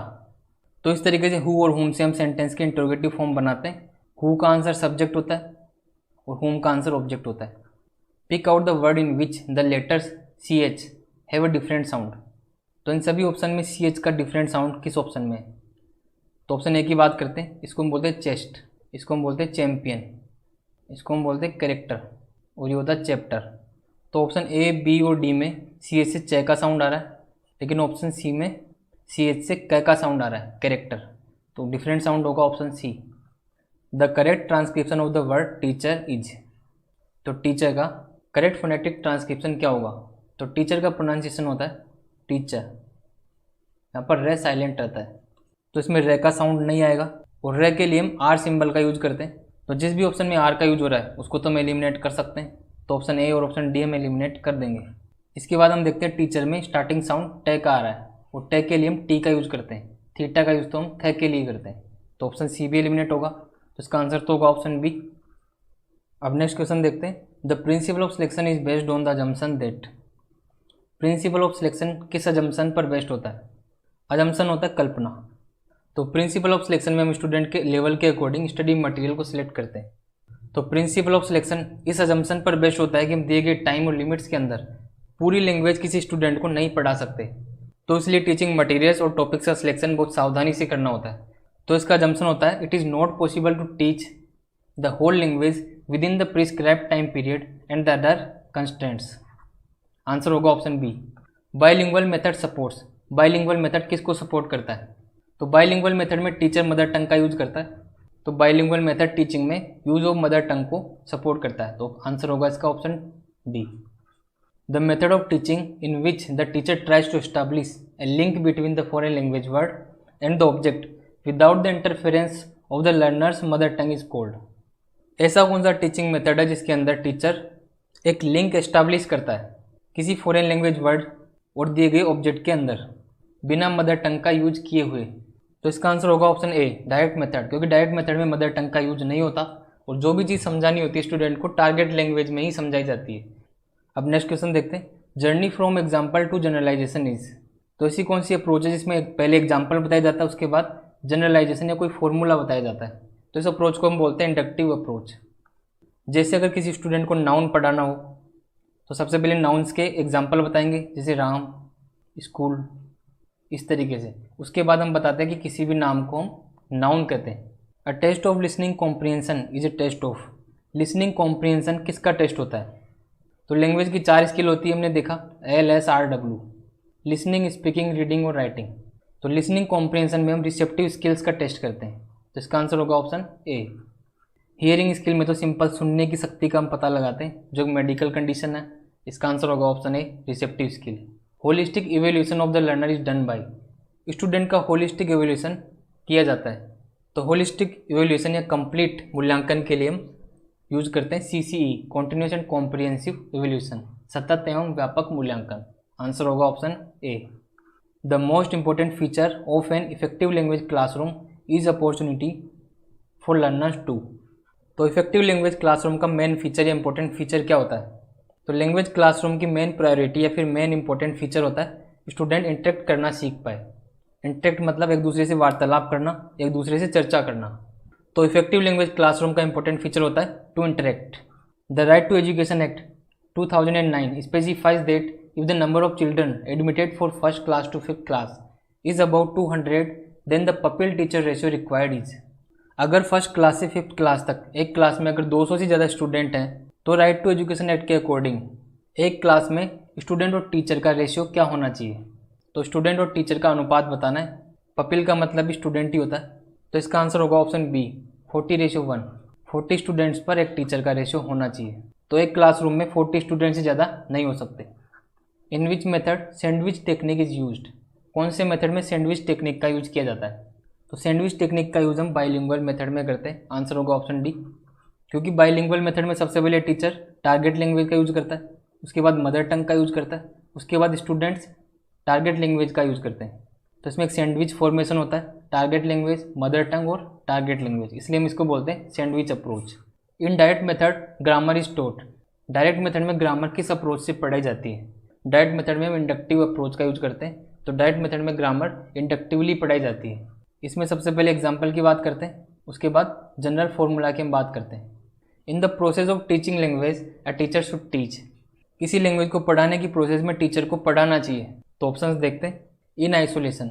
आइसोलेशन का मतलब होता है सेपरेट, मतलब किसी सब्जेक्ट या फिर टॉपिक को इस तरीके से पढ़ाना कि चीज़ें कनेक्ट नहीं हो, सब अलग अलग रहे। तो ये अप्रोच तो गलत होगी, क्योंकि इफेक्टिव टीचिंग के अंदर जो भी हमने पढ़ाया या जो पढ़ा वो सब कनेक्ट हो जाना चाहिए, तो आइसोलेशन तो आंसर नहीं होगा। ऑप्शन ए एलिमिनेट कर सकते हैं। ऑप्शन बी देखते हैं, थ्रो इमिटेशन, नकल करके पढ़ाना। तो टीचर को नकल करके तो नहीं पढ़ाना चाहिए, तो ऑप्शन बी भी हम एलिमिनेट करेंगे। ऑप्शन सी देखते हैं, इन एन एम्बिगुअस वे, एक अस्पष्ट तरीके से पढ़ाना। एम्बिगुअस का मतलब होता है अस्पष्ट, जिसमें स्टूडेंट्स को कुछ समझ में नहीं आए, तो ऑप्शन सी भी एलिमिनेट होगा। तो आंसर होगा option D, by giving instructions, निर्देश दे देकर पढ़ाना। The teaching principles are most probably considered being finished with. Teaching principles generally कहाँ पर ख़त्म हो जाते हैं, या फिर लास्ट स्टेप क्या होता है? तो टीचिंग प्रिंसिपल्स का लास्ट स्टेप होता है टेस्टिंग, जिसमें हम स्टूडेंट्स का इवैल्यूएशन करते हैं। लेकिन अगर एक क्वेश्चन में प्रिंसिपल की जगह पर प्रोसेस होता तो इसका आंसर हो जाता प्रेजेंटेशन, क्योंकि टीचिंग प्रोसेस तो प्रेजेंटेशन तक खत्म हो जाती है, क्योंकि टीचर सिलेक्शन करेगा, ग्रेडेशन करेगा, उसके बाद प्रेजेंटेशन करेगा, उसके बाद टीचिंग का काम खत्म, उसके बाद इवैल्यूएशन का काम स्टार्ट होता है। तो टीचिंग प्रिंसिपल्स तो टेस्टिंग पर खत्म होते हैं और टीचिंग प्रोसेस प्रेजेंटेशन पर खत्म हो जाती है। तो दोनों आपको ध्यान रखना है। Which skills make the oral language, कौन सी स्किल्स ओरल लैंग्वेज बनाती है? तो ओरल का मतलब होता है मौखिक, तो मौखिक अगर होगा तो स्पीकिंग तो आएगा ही आएगा। तो जिस भी ऑप्शन में स्पीकिंग नहीं है उसको तो हम एलिमिनेट कर सकते हैं, तो ऑप्शन ए तो एलिमिनेट होगा। उसके बाद अगर ओरल लैंग्वेज की बात करें तो इसमें स्पीकिंग और लिसनिंग इन्वॉल्व होते हैं, तो इसका आंसर होगा listening and speaking, option B. Reading इसलिए नहीं होगा क्योंकि रीडिंग तो साइलेंट रीडिंग भी करी जा सकती है। अब हम पैसेज के क्वेश्चन सोल्व करते हैं। तो पैसेज में से वोकेब और ग्रामर के ही क्वेश्चन होते हैं जनरली, तो हम डायरेक्ट क्वेश्चन पर चलते हैं। The police then beat up Nana Bhai severely, the verb beat up is in. तो बीट अप का टेंस कौन सा होगा वो बताना है। तो बीट अप का मतलब होता है पीटना, और बीट की फर्स्ट फॉर्म और सेकंड फॉर्म दोनों सेम होती है। तो यहाँ से हम देखकर ये नहीं बता सकते कि प्रेजेंट इंडेफिनिट है या पास्ट इंडेफिनिट, तो इसके लिए एक बार वापस पैसेज पर चलते हैं। तो पैसेज को देखने का पता लग रहा है कि ये पास्ट की स्टोरी है जिसमें वर्ब की सेकंड फॉर्म का यूज हो रहा है, क्योंकि पास्ट में किसी भी इंसिडेंट को बताने के लिए हम वर्ब की सेकंड फॉर्म का यूज करते हैं।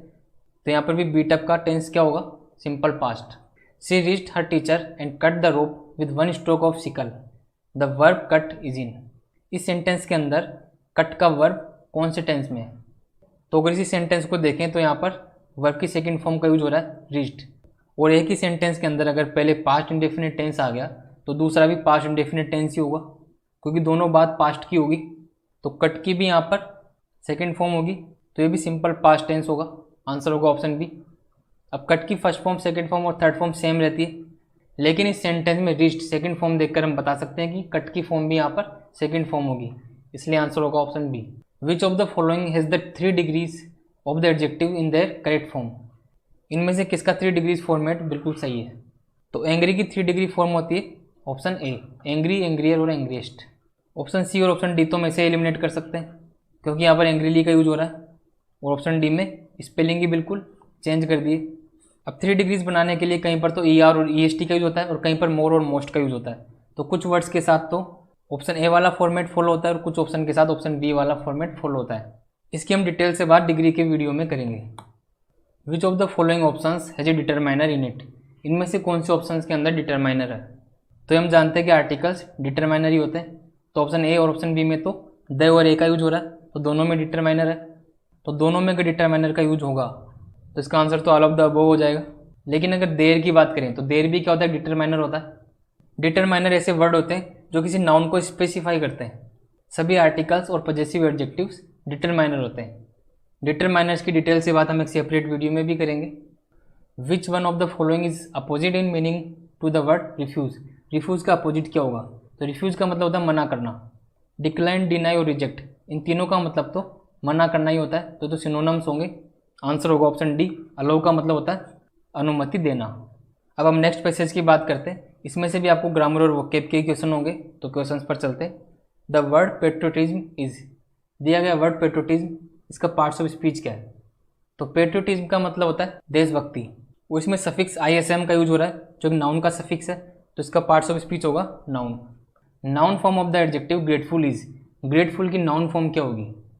तो ग्रेटफुल का मतलब होता है आभारी, तो इसकी नाउन फॉर्म होगी ग्रेटफुलनेस, ऑप्शन ए। ग्रेटफुली तो एडवर्ब होगा, और ग्रेट और ग्रेटनेस दोनों डिफरेंट वर्ड है। ग्रेट का मतलब होता है महान और ग्रेटनेस होता है महानता। In the sentence patriotic feelings are natural to man, the verb is in. दिए गए सेंटेंस में वर्ब कौन से टेंस में है?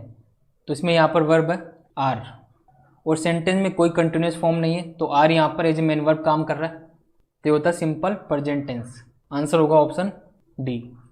विच one of the following can have the determiner an. इनमें से किसके साथ डिटरमाइनर एन का यूज हो सकता है? तो सभी आर्टिकल्स डिटरमाइनर ही होते हैं, और आर्टिकल 2 तरीके के होते हैं, इनडेफिनेट और डेफिनेट। इनडेफिनेट आर्टिकल होते हैं ए और एन, और डेफिनेट आर्टिकल होता है the.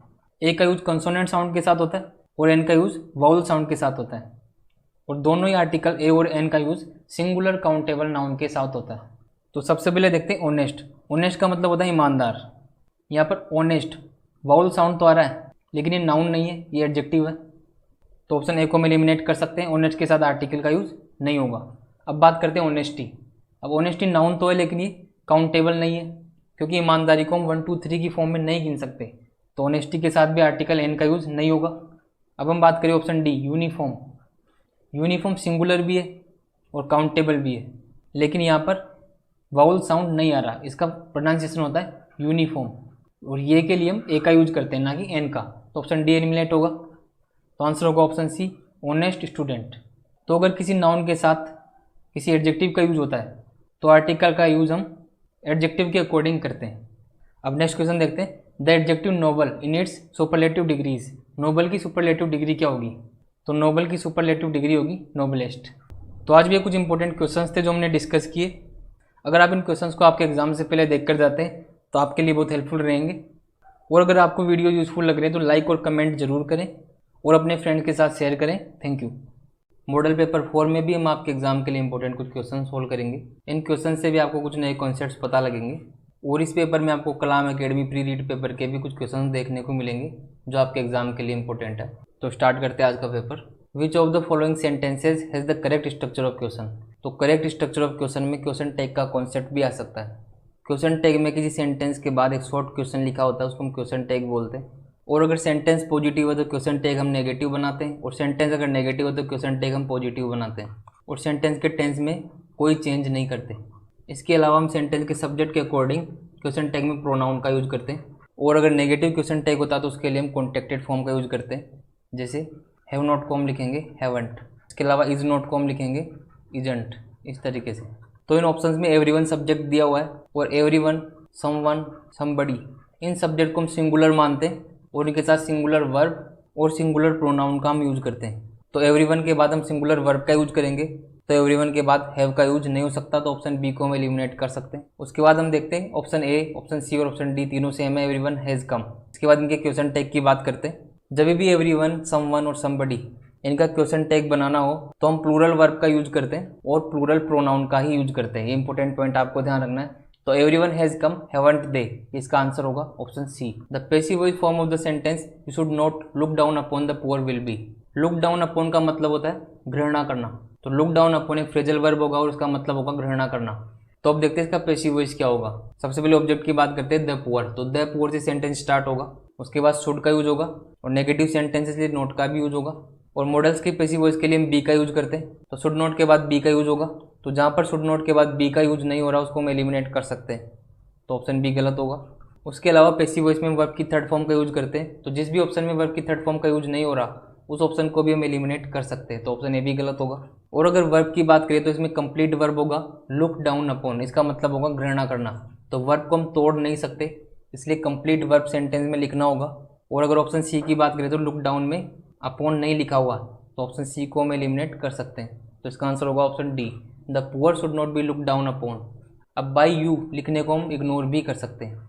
Change the sentence into indirect speech, दिए गए सेंटेंस को इनडायरेक्ट स्पीच में कन्वर्ट करना है। He said to me where have you been last night, यहाँ पर बीन होने का सेंस देगा, और हैव के बाद वर्ब की थर्ड फॉर्म का यूज हो रहा है, तो बीन बी की थर्ड फॉर्म की तरह यहाँ पर यूज हो रहा है। तो अगर इसके टेंस की बात करें तो ये प्रेजेंट परफेक्ट टेंस होगा। हैज़ हैव के बाद वर्ब की थर्ड फॉर्म का यूज हम प्रेजेंट परफेक्ट टेंस में करते हैं। तो अगर इसको इनडायरेक्ट स्पीच में चेंज करेंगे तो ही आस्क्ड मी, सब में सेम है। उसके बाद अगर रिपोर्टेड स्पीच इंटरोगेटिव सेंटेंस है तो हम दोनों सेंटेंस को कनेक्ट करने के लिए WH वर्ड का ही यूज करते हैं जो रिपोर्टेड स्पीच में दिया गया है। तो वेयर से सेंटेंस कनेक्ट होगा, लेकिन इंटरोगेटिव सेंटेंसेस को इनडायरेक्ट स्पीच में कन्वर्ट करने के लिए हम उसकी इंटरोगेटिव फॉर्म को हटा देते हैं, मतलब सब्जेक्ट हेल्पिंग वर्ब के पहले आता है। तो ऑप्शन ए और ऑप्शन सी को तो हम एलिमिनेट कर सकते हैं क्योंकि सब्जेक्ट से पहले हेल्पिंग वर्ब का यूज हो रहा है, तो ऑप्शन ए और ऑप्शन सी तो गलत होंगे। उसके बाद अगर बात करें रिपोर्टिंग वर्ब का टेंस पास्ट टेंस है, तो रिपोर्टेड स्पीच के टेंस में चेंज होगा, और रिपोर्टेड स्पीच का टेंस है प्रेजेंट परफेक्ट टेंस, तो इसको हम कन्वर्ट करेंगे पास्ट परफेक्ट में, तो हैव का यूज नहीं होगा, हेड का यूज हम करेंगे, तो इसका आंसर होगा ऑप्शन बी। ऑप्शन डी में हैव का यूज हो रहा है जो गलत होगा। उसके अलावा लास्ट नाइट को हम प्रीवियस नाइट में कन्वर्ट करेंगे। तो फोर्थ क्वेश्चन की बात करते हैं, the passive voice form of the sentence we waste much time on trifles will be. तो दिए गए सेंटेंस का पैसिव वॉइस क्या होगा? इसका मतलब होता है हम ज़्यादातर टाइम छोटी मोटी चीज़ों में ही गंवा देते हैं। ट्राइफल्स का मतलब होता है छोटी मोटी बातें या फिर ऐसी चीज़ें जिसका कोई इंपॉर्टेंस नहीं होता। तो पैसिव वॉइस में कन्वर्ट करने के लिए हम सबसे पहले ऑब्जेक्ट का यूज करेंगे, तो मच टाइम यहाँ पर ऑब्जेक्ट होगा। तो मच टाइम से सेंटेंस स्टार्ट होगा। उसके बाद अगर वेस्ट की बात करें तो ये प्रेजेंट इंडेफिनिट टेंस होगा। तो प्रेजेंट इंडेफिनिट टेंस को हम कन्वर्ट करते हैं is are am plus verb की थर्ड फॉर्म में। तो सेंटेंस में मच टाइम के बाद हम इज का यूज करेंगे, क्योंकि मच टाइम एक अनकाउंटेबल नाउन है तो उसको हम सिंगुलर की तरह ही वर्ब का यूज करते हैं। तो much time is wasted by us on trifles. तो ऑप्शन बी इसका करेक्ट आंसर होगा। Which of the following sentences has the correct structure of question. तो चारों सेंटेंस देखते हैं। How many brothers and sister. तो ब्रदर्स एंड सिस्टर के साथ हम हाउ मेनी का यूज करते हैं, क्योंकि मेनी का यूज काउंटेबल नाउन के साथ होता है और मच का यूज अनकाउंटेबल नाउन के साथ होता है। तो ब्रदर्स एंड सिस्टर को तो हम काउंट कर सकते हैं, तो मेनी यहाँ पर सही होगा। तो जहाँ पर भी मच आ रहा हो तो हम एलिमिनेट कर सकते हैं, क्योंकि मच का यूज तो अनकाउंटेबल नाउन के साथ होता है। तो ऑप्शन सी गलत होगा। उसके अलावा अगर ऑप्शन बी की बात करें, how many do brothers and sister, तो ये गलत होगा। हम पूछना चाह रहे हैं कि कितने भाई बहन। तो हाउ मेनी यहाँ पर ये इंट्रोगेटिव एडजेक्टिव काम करेगा, तो इसके बाद हम नाउन का यूज करेंगे। तो brothers and sister helping verb के पहले आएगा, तो ऑप्शन बी भी एलिमिनेट होगा। और अगर ऑप्शन ए की बात करें, how many brothers and sister do you has, तो हैज़ गलत होगा, यहाँ पर हैव सही होगा, क्योंकि प्रेजेंट इंडेफिनिट टेंस में हम वर्ब की फर्स्ट फॉर्म का यूज करते हैं और हैव यहाँ पर वर्ब की फर्स्ट फॉर्म होगा और ये पोजीशन को शो करेगा। पोजीशन मतलब अधिकार या फिर रखना। तो इसका आंसर होगा how many brothers and sister do you have, option D, कि तुम्हारे कितने भाई बहन हैं। Pick out the word in which sh sound is present. तो इनमें से किस ऑप्शन में ये वाला साउंड निकल रहा है। तो ये श साउंड का सिंबल होता है। फर्स्ट ऑप्शन की बात करें तो इसमें साउंड निकलता है चर्च, सेकंड में निकलता है स्कूल, तीसरे का निकलता है विश और इसका निकलता है विजन।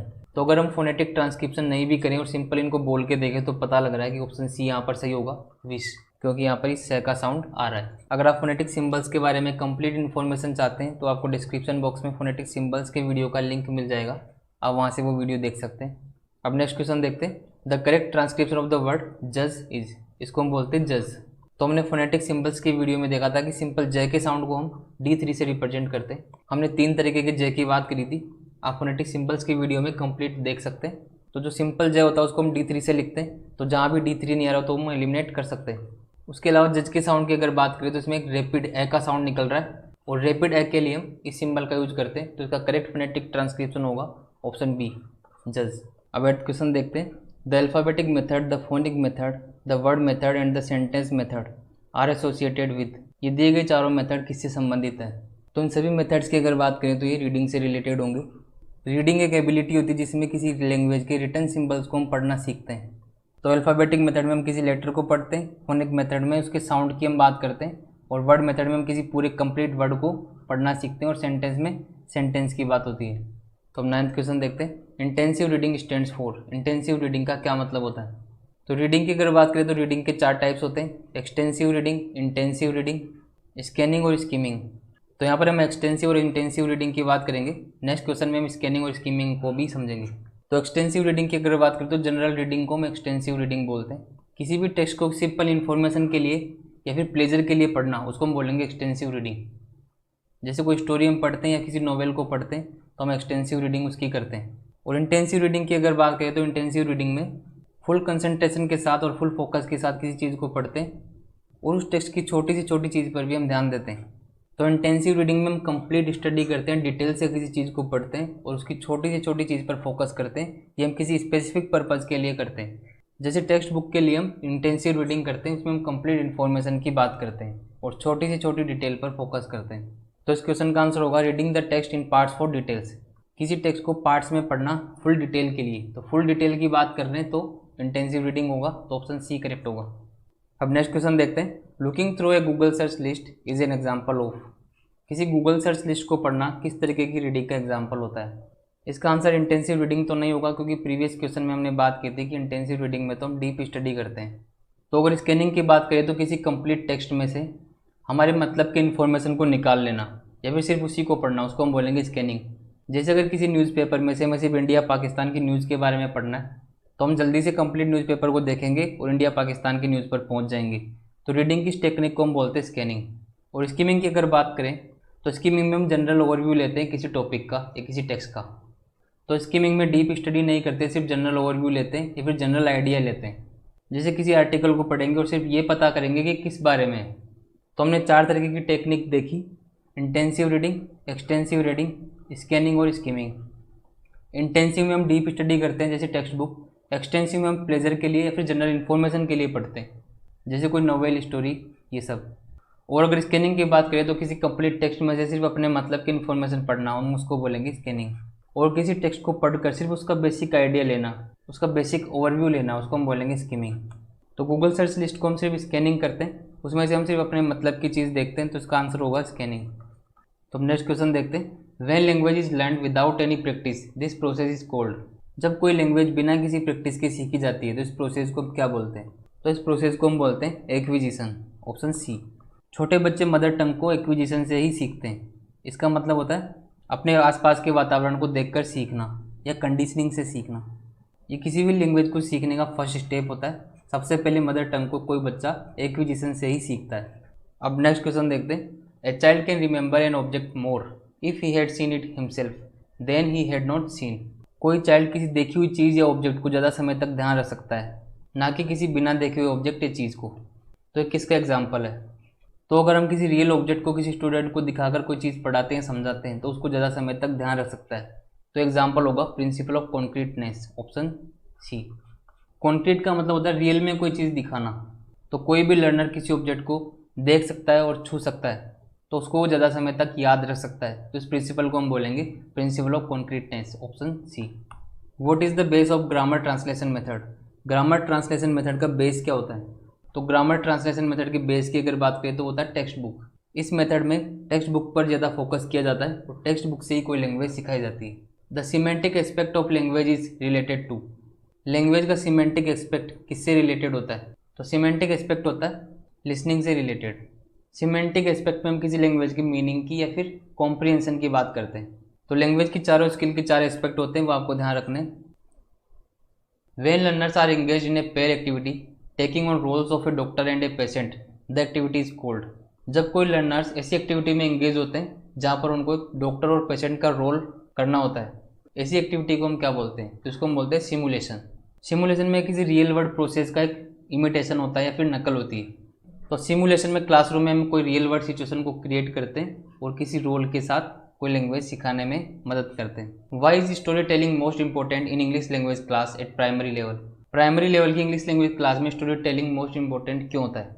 तो स्टोरी टेलिंग की अगर बात करें तो स्टोरी टेलिंग किसी लैंग्वेज के इंटीग्रेटेड स्किल्स को सिखाने में हेल्प करता है, इसलिए इसका ऑप्शन होगा option D. Integrated language skill में लैंग्वेज की चारों स्किल्स पर फोकस किया जाता है, बाकी के तीनों ऑप्शन सेकेंडरी होते हैं। मेन इंपॉर्टेंस इसका होता है it is useful for developing integrated language skills. Audio visual aids are use in classrooms to. Classroom में ऑडियो विजुअल एड्स को यूज करने का क्या कारण होता है? तो ऑडियो विजुअल एड्स को हम इसलिए यूज करते हैं जिससे हम टीचिंग प्रोसेस को एनकरेज या बढ़ावा दे सके, ऑप्शन बी। अब नेक्स्ट क्वेश्चन देखते हैं। ए फोनेम इज, फोनेम क्या होता है? तो फोनेम की बात करें तो किसी भी साउंड की एक मिनिमम जो यूनिट होती है उसको हम फोनेम बोलते हैं। तो इसका आंसर होगा the minimal distinctive unit in the sound system of a language. जहाँ भी फोन से रिलेटेड कोई वर्ड आता है तो वो साउंड से रिलेटेड होगा, ये आपको ध्यान रखना है। अब नेक्स्ट क्वेश्चन देखते हैं। The structured interpretation and giving of meaning to predicted और actual impacts of results is called. Results के प्रेडिक्टेड और एक्चुअल इम्पैक्ट की संरचनात्मक व्याख्या को हम क्या बोलते हैं? तो प्रेडिक्टेड का मतलब होता है अनुमानित और एक्चुअल इम्पैक्ट का मतलब होता है वास्तविक प्रभाव। तो इसका आंसर होगा ऑप्शन डी, इवेल्यूशन। इवेल्यूशन का मतलब होता है मूल्यांकन। तो इवेल्यूशन में हम क्लासरूम में किसी स्टूडेंट की परफॉर्मेंस को प्रिडिक्ट करते हैं, उसके बाद उसके वास्तविक रिजल्ट की तुलना करते हैं और उसको एक स्ट्रक्चर तरीके से लिखना या फिर स्ट्रक्चर तरीके से उसका रिजल्ट बताना, उसको हम बोलते हैं इवेल्यूशन, ऑप्शन डी। अब हम पैसेज के क्वेश्चंस की बात करेंगे। विच of the following words is the synonym of the word random. Random का सिनोनिम क्या होगा? तो रैंडम का मतलब होता है अनप्लान्ड या फिर अनियमित या फिर बिखरा हुआ, बिना किसी ऑर्डर के रखी हुई कोई चीज़ को हम बोलेंगे रैंडम, इधर उधर बिखरा हुआ। तो इसके सिनोनिम की बात करें तो इसका ऑप्शन होगा ऑप्शन डी, हैफेजार्ड। इसका मतलब भी क्या होता है? अनप्लान्ड, अनियमित और बेतरतीब तरीके से फैला हुआ। विच of the following words is the antonym of the word indolence. Indolence का एंटोनम क्या होगा? तो इंडोलेंस का मतलब होता है निष्क्रियता या फिर आलस्य। और अगर इसके पार्ट ऑफ स्पीच की बात करें तो वो होगा नाउन। तो इसका एंटोनम होगा ऑप्शन बी, परसिस्टेंस। और परसिस्टेंस का मतलब होता है किसी चीज़ को लंबे समय तक दृढ़ता के साथ जारी रखना। एनर्जेटिक का मतलब होता है ऊर्जावान और एनर्जेटिक का पार्ट ऑफ स्पीच होगा एडजेक्टिव। अगर यहाँ पर इंडोलेंट का एंटोनम पूछा होता तो उसका आंसर एनर्जेटिक हो सकता था, लेकिन इंडोलेंस और एनर्जेटिक का पार्ट ऑफ स्पीच अलग होगा, तो इसका सिनोनिम वही होगा जो नाउन होगा। तो परसिस्टेंस भी एक नाउन है और इंडोलेंस भी एक नाउन है। Which is the correctly spelled word. तो इनमें से सही स्पेलिंग कौन सी है ये बताना है।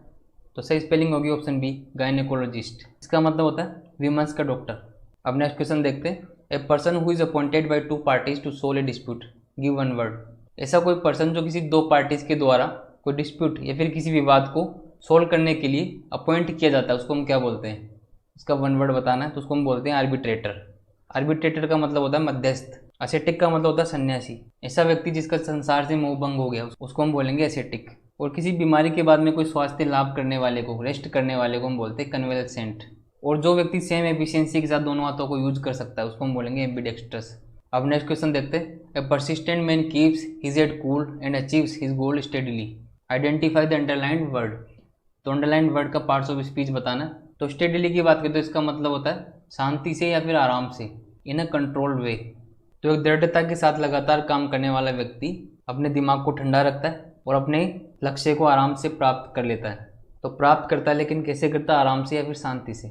यहाँ पर स्टेडीली किसी भी नाउन की विशेषता नहीं बता रहा, ये अचीव वर्ब की विशेषता बता रहा है। और वर्ब को क्वालिफाई करने का काम एडवर्ब्स करते हैं तो इसका पार्ट्स ऑफ स्पीच होगा एडवर्ब।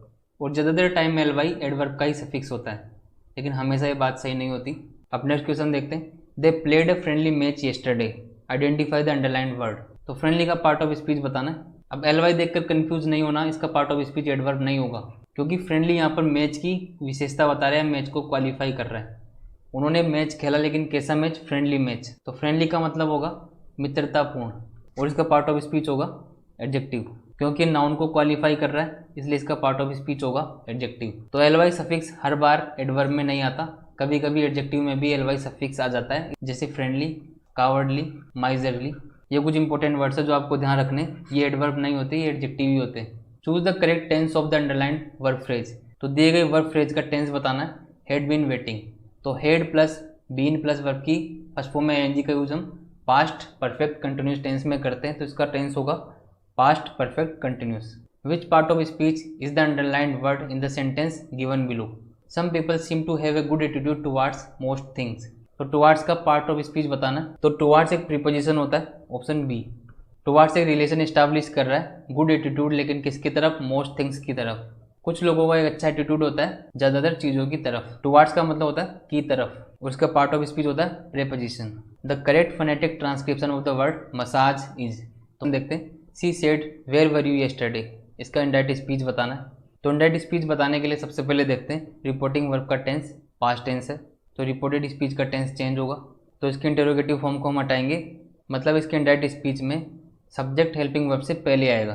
तो जिस भी ऑप्शन में सब्जेक्ट हेल्पिंग वर्ब के बाद आ रहा है उसको हम एलिमिनेट कर सकते हैं। तो ऑप्शन बी और ऑप्शन डी को हम एलिमिनेट कर सकते हैं। और अगर रिपोर्टिंग स्पीच के टेंस की बात करें तो ये पास्ट इंडेफिनिट टेंस होगा, क्योंकि यहाँ पर वर एज ए वर्ब की सेकंड फॉर्म यूज हो रहा है, ये कंटिन्यूस फॉर्म नहीं होगी, ये होगा पास्ट इंडेफिनिट टेंस।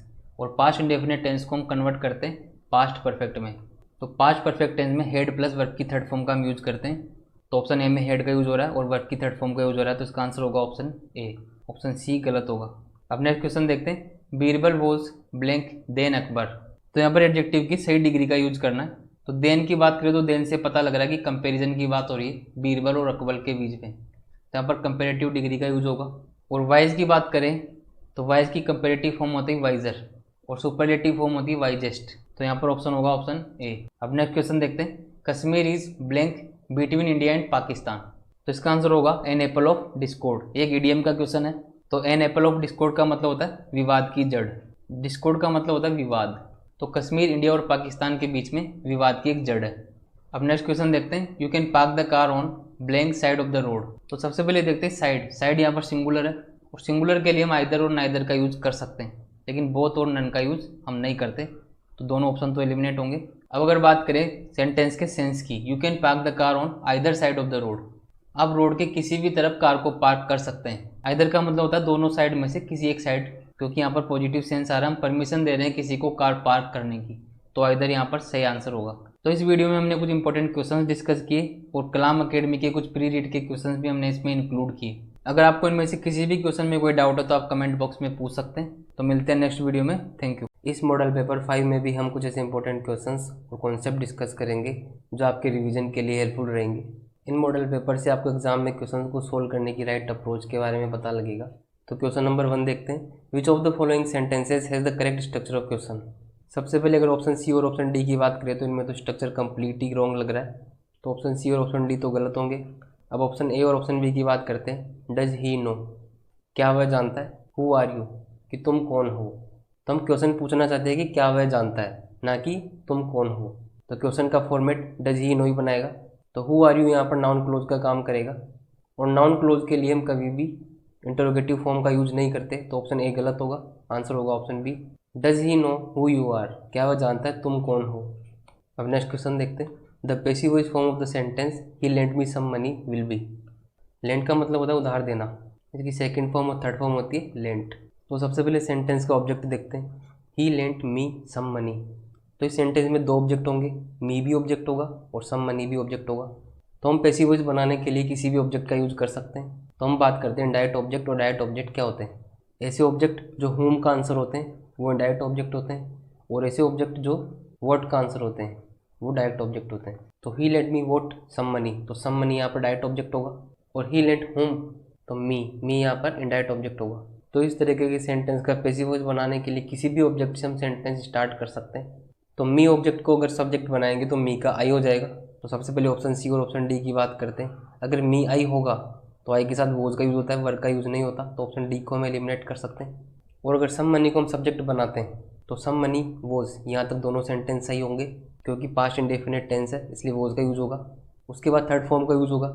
तो हमने देखा लेंट की थर्ड फॉर्म लेंट होती है, तो दोनों यहाँ पर गलत होंगे, तो ऑप्शन ए और ऑप्शन बी तो गलत होंगे।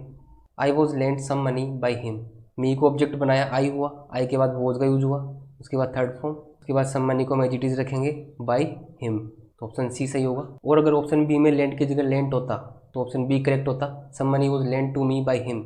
जब भी डायरेक्ट ऑब्जेक्ट से पैसिव वॉइस बनाते हैं तो एक सुटेबल प्रीपोजिशन का भी हम यूज करते हैं, यहाँ पर टू का यूज हो रहा है। तो अगर ऑप्शन बी में करेक्ट थर्ड फॉर्म का यूज होता तो ऑप्शन बी भी करेक्ट होता। Change the sentence into indirect speech, he said Gandhi ji started the Quit India Movement. अगर इन्वर्टेड कोमास के अंदर कोई हिस्टोरिकल फैक्ट दिया हुआ हो, क्योंकि हिस्टोरिकल फैक्ट को एज इट इज बताया जाता है इसलिए इसका टेंस चेंज नहीं होगा, तो जहाँ भी टेंस चेंज नहीं हो रहा वो इसका आंसर होगा option B, he said that Gandhi ji started the Quit India movement.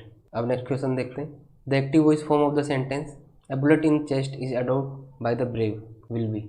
तो आपके एग्जाम में इस तरीके का क्वेश्चन भी आ सकता है जहाँ पर पैसिव वॉइस देके आपको एक्टिव वॉइस भी पूछा जा सकता है। तो सबसे पहले देखते हैं टेंस कौन सा है, इज अडोर्ड, तो ऑप्शन सी और ऑप्शन डी तो वैसे ही गलत होंगे। अब हम बात करते हैं ऑप्शन ए और ऑप्शन बी की। ब्रेव, ब्रेव का मतलब होता है बहादुर, और एक एडजेक्टिव होता है। जब भी किसी एडजेक्टिव के साथ हम द का यूज करते हैं, जैसे द ब्रेव, तो हम उस कैटेगरी के सभी लोगों की बात करते हैं, तो द ब्रेव का मतलब यहाँ पर होगा सभी बहादुर लोग या फिर बहादुर लोग। इसी तरीके से द पुअर या फिर द रिच, और अगर ये कंप्लीट कैटेगरी को शो करेगा तो ये प्लूरल होगा, तो द ब्रेव के साथ हम अडोर का यूज करेंगे, प्लूरल फॉर्म का यूज होगा, तो ऑप्शन बी करेक्ट होगा। The brave adore a bullet in the chest. Adore का मतलब होता है to love and respect. Sentence का मतलब निकलेगा बहादुर लोग सीने में बुलेट से प्रेम करते हैं या फिर लव करते हैं, मतलब वो मरने से नहीं डरते। To which of the following questions will the sentence people in the villages of Rajasthan lead a very simple life be an appropriate answer. इनमें से किस क्वेश्चन का आंसर ये सेंटेंस होगा, people in the villages of Rajasthan lead a very simple life. Rajasthan के गांवों के लोग बहुत ही सिंपल लाइफ जीते हैं। तो क्वेश्चन देखते हैं, why do people live in Rajasthan, लोग राजस्थान में क्यों रहते हैं। Where do people of Rajasthan live, Rajasthan के लोग कहाँ रहते हैं, ये भी इसका आंसर नहीं होगा। Why do people of Rajasthan lead a simple life, Rajasthan के लोग सिंपल लाइफ क्यों जीते हैं, इसका आंसर होगा what kind of life do people in the villages of Rajasthan lead, किस तरीके की लाइफ राजस्थान के गाँव के लोग जीते हैं। तो इस तरीके का क्वेश्चन भी आपके एग्जाम में पूछा जा सकता है, तो इसका आंसर होगा ऑप्शन डी। अब नेक्स्ट क्वेश्चन देखते हैं, change the sentence into direct speech, she said to me do not come here. तो सेड टू को हम ऑर्डर्ड या फिर फॉरवर्ड में चेंज कर सकते हैं, लेकिन अगर सेड टू को फॉरवर्ड में चेंज करेंगे तो नोट का यूज नहीं होता, क्योंकि फॉरवर्ड अपने आप में नेगेटिव मीनिंग रखता है, इसका मतलब होता है मना करना। फॉरवर्ड के साथ नोट का यूज नहीं होगा, तो ऑप्शन ए तो गलत होगा। और इनडायरेक्ट स्पीच में हम हियर को देर में कन्वर्ट करते हैं, इसलिए ऑप्शन डी भी गलत होगा। अगर ऑप्शन डी में देर का यूज होता तो ऑप्शन डी सही होता। अब अगर सेड टू को ऑर्डर में कन्वर्ट करेंगे तो नोट का यूज होगा, क्योंकि ऑर्डर का मतलब होता है आदेश देना, ये नेगेटिव मीनिंग नहीं रखता। और अगर इनडायरेक्ट स्पीच की बात करें तो डू नॉट कम हियर, यहाँ पर नेगेटिव मीनिंग है, इसलिए सेंटेंस का नेगेटिव मीनिंग निकलना चाहिए, तो ऑप्शन सी गलत होगा, तो आंसर होगा C ordered me not to come there. अब नेक्स्ट क्वेश्चन देखते हैं, pick out the word in which this sound is present. तो फोनेटिक सिंबल्स की वीडियो में हमने बात की थी कि इस तरीके का साउंड होता है अर। जब भी आई आर, ई आर या फिर ओ आर किसी वर्ड के बीच में आए और अर का साउंड दे, उसके लिए हम इस सिंबल का यूज करते हैं। यहाँ पर रे साइलेंट रहता है, लेकिन हल्का सा लगता है कि रे का साउंड आ रहा है अर, जैसे शर्ट, तो इसका आंसर होगा option A shirt. The number of pure vowel sounds and diphthongs in English is, English में प्योर वाउल साउंड्स और डिप्थोंग कितने होते हैं। तो डायरेक्ट क्वेश्चन आपको ध्यान रखना है, 12 प्योर वाउल्स होते हैं और 8 डिप्थोंग्स होते हैं, option C. What can be used as props for dialogues in order to teach new lexical structural items. Props का मतलब होता है सपोर्ट। इनमें से किसका यूज डायलॉग्स के लिए सपोर्ट की तरह काम कर सकता है? In order to teach new lexical और स्ट्रक्चरल आइटम्स। न्यू लेक्सिकल और स्ट्रक्चरल आइटम्स पढ़ाने के लिए। लेक्सिकल और स्ट्रक्चरल आइटम्स मतलब वर्ड्स और लैंग्वेज के कुछ स्ट्रक्चर्स। तो हम किसी भी डायलॉग में रेलिया का यूज एज ए सपोर्ट कर सकते हैं। रेलिया का मतलब होता है रियल लाइफ ऑब्जेक्ट्स, जैसे कॉइन्स, फ्रूट्स, इस तरीके के और भी कई सारे रियल लाइफ ऑब्जेक्ट्स को हम बोलते हैं रेलिया। तो इनका यूज हम कर सकते हैं डायलॉग को इनिशिएट करने के लिए या डायलॉग्स में वर्ड्स और स्ट्रक्चर का यूज सिखाने के लिए। तो आंसर होगा option C. The most important feature of an effective language classroom is opportunity for learners to. एक इफेक्टिव लैंग्वेज क्लासरूम का मेन फीचर क्या होता है? तो लैंग्वेज का मेन मोटिव होता है कम्युनिकेशन या फिर इंटरेक्शन। तो इसका मेन फीचर होगा to interact. Through which mental activity do we transform available information to reach conclusion. Conclusion होता है निष्कर्ष। इनमें से किस एक्टिविटी का यूज हम किसी अवेलेबल इन्फॉर्मेशन से कंक्लूजन तक पहुंचने के लिए करते हैं? तो कुछ इन्फॉर्मेशन दी होती है, उसे दिमाग लगाकर हम किसी कंक्लूजन पर पहुंचते हैं। इस मेंटल एक्टिविटी को हम बोलते हैं reasoning. Option D. A teacher engages her learners in a fun activity before beginning a new lesson. The purpose of this activity is to. कोई टीचर अपने लर्नर्स को एक न्यू लेसन को स्टार्ट करने से पहले किसी फन एक्टिविटी में इंगेज करती है। इस एक्टिविटी का क्या पर्पज होता है? तो क्लास में फन एक्टिविटी कराने का पर्पज होता है to motivate and energize the learners. Option D. अब नेक्स्ट क्वेश्चन देखते हैं। How can we describe the language acquisition device. Language acquisition device को हम बोलते हैं एलईडी। तो एलईडी को हम कैसे डिस्क्राइब करेंगे? तो एलईडी एक हाइपोथेटिकल कॉन्सेप्ट है जो नोम चॉम्स्की ने दिया था। तो इस थ्योरी के अकॉर्डिंग ह्यूमंस में बचपन से ही कुछ ऐसी एबिलिटीज़ होती है जिससे वो कोई भी लैंग्वेज आसानी से सीख सकता है। तो इसका आंसर होगा option A. Hypothetical tool that helps children quickly learn and understand language. Hypothetical मतलब काल्पनिक। ये काल्पनिक टूल होता है जो चिल्ड्रन को कोई लैंग्वेज तेजी से सीखने के लिए हेल्प करता है। Most effective teaching add is. सबसे ज़्यादा इफेक्टिव टीचिंग एड्स कौन से होते हैं? तो सबसे इफेक्टिव होता है डायरेक्ट एक्सपीरियंस। अगर कोई लर्नर डायरेक्ट एक्सपीरियंस से कोई चीज़ सीखता है तो उसको ज़्यादा टाइम तक याद भी रह सकता है और अच्छा इंपैक्ट भी उसका रहता है। प्रोजेक्टेड टीचिंग एड्स में विजुअलाइज करके सीखा जाता है, जैसे चार्ट्स, इमेजेस और वीडियोस। और नॉन प्रोजेक्टेड की अगर बात करें तो इसमें विजुअलाइजेशन नहीं होता, इसमें वर्बली बोल के किसी लर्नर को कोई चीज़ बताई जाती है। तो सबसे ज़्यादा इफेक्टिव होते हैं डायरेक्ट एक्सपीरियंस।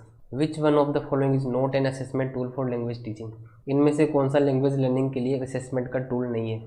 तो ऑब्जर्वेशन शेड्यूल, पोर्टफोलियो और असाइनमेंट तो असेसमेंट टूल्स होते हैं। रियली एक टीचिंग एड होता है। तो इसका आंसर होगा ऑप्शन डी। ऑब्जर्वेशन शेड्यूल में किसी लर्नर की सारी एक्टिविटीज़ को हम रिकॉर्ड करते हैं बाद में उसको एनालाइज करने के लिए। पोर्टफोलियो में किसी लर्नर के वर्क सैंपल्स होते हैं, जैसे कोई प्रोजेक्ट रिपोर्ट। और असाइनमेंट होता है स्टडी से रिलेटेड कोई काम। Miss Meenu conducts a question answer session in her class to determine the abilities of students at the beginning of an academic year. This is termed blank assessment. Miss Meenu किसी academic year की शुरुआत में ही students की ability को determine करने के लिए क्वेश्चन आंसर सेशन कंडक्ट करवाती है। ये किस तरीके का असेसमेंट होता है? तो ऐसा असेसमेंट जो स्टार्टिंग में होता है उसको हम बोलते हैं फॉर्मेटिव असेसमेंट। फॉर्मेटिव असेसमेंट या तो क्लास के स्टार्टिंग में होता है या क्लास के साथ साथ भी चलता रहता है।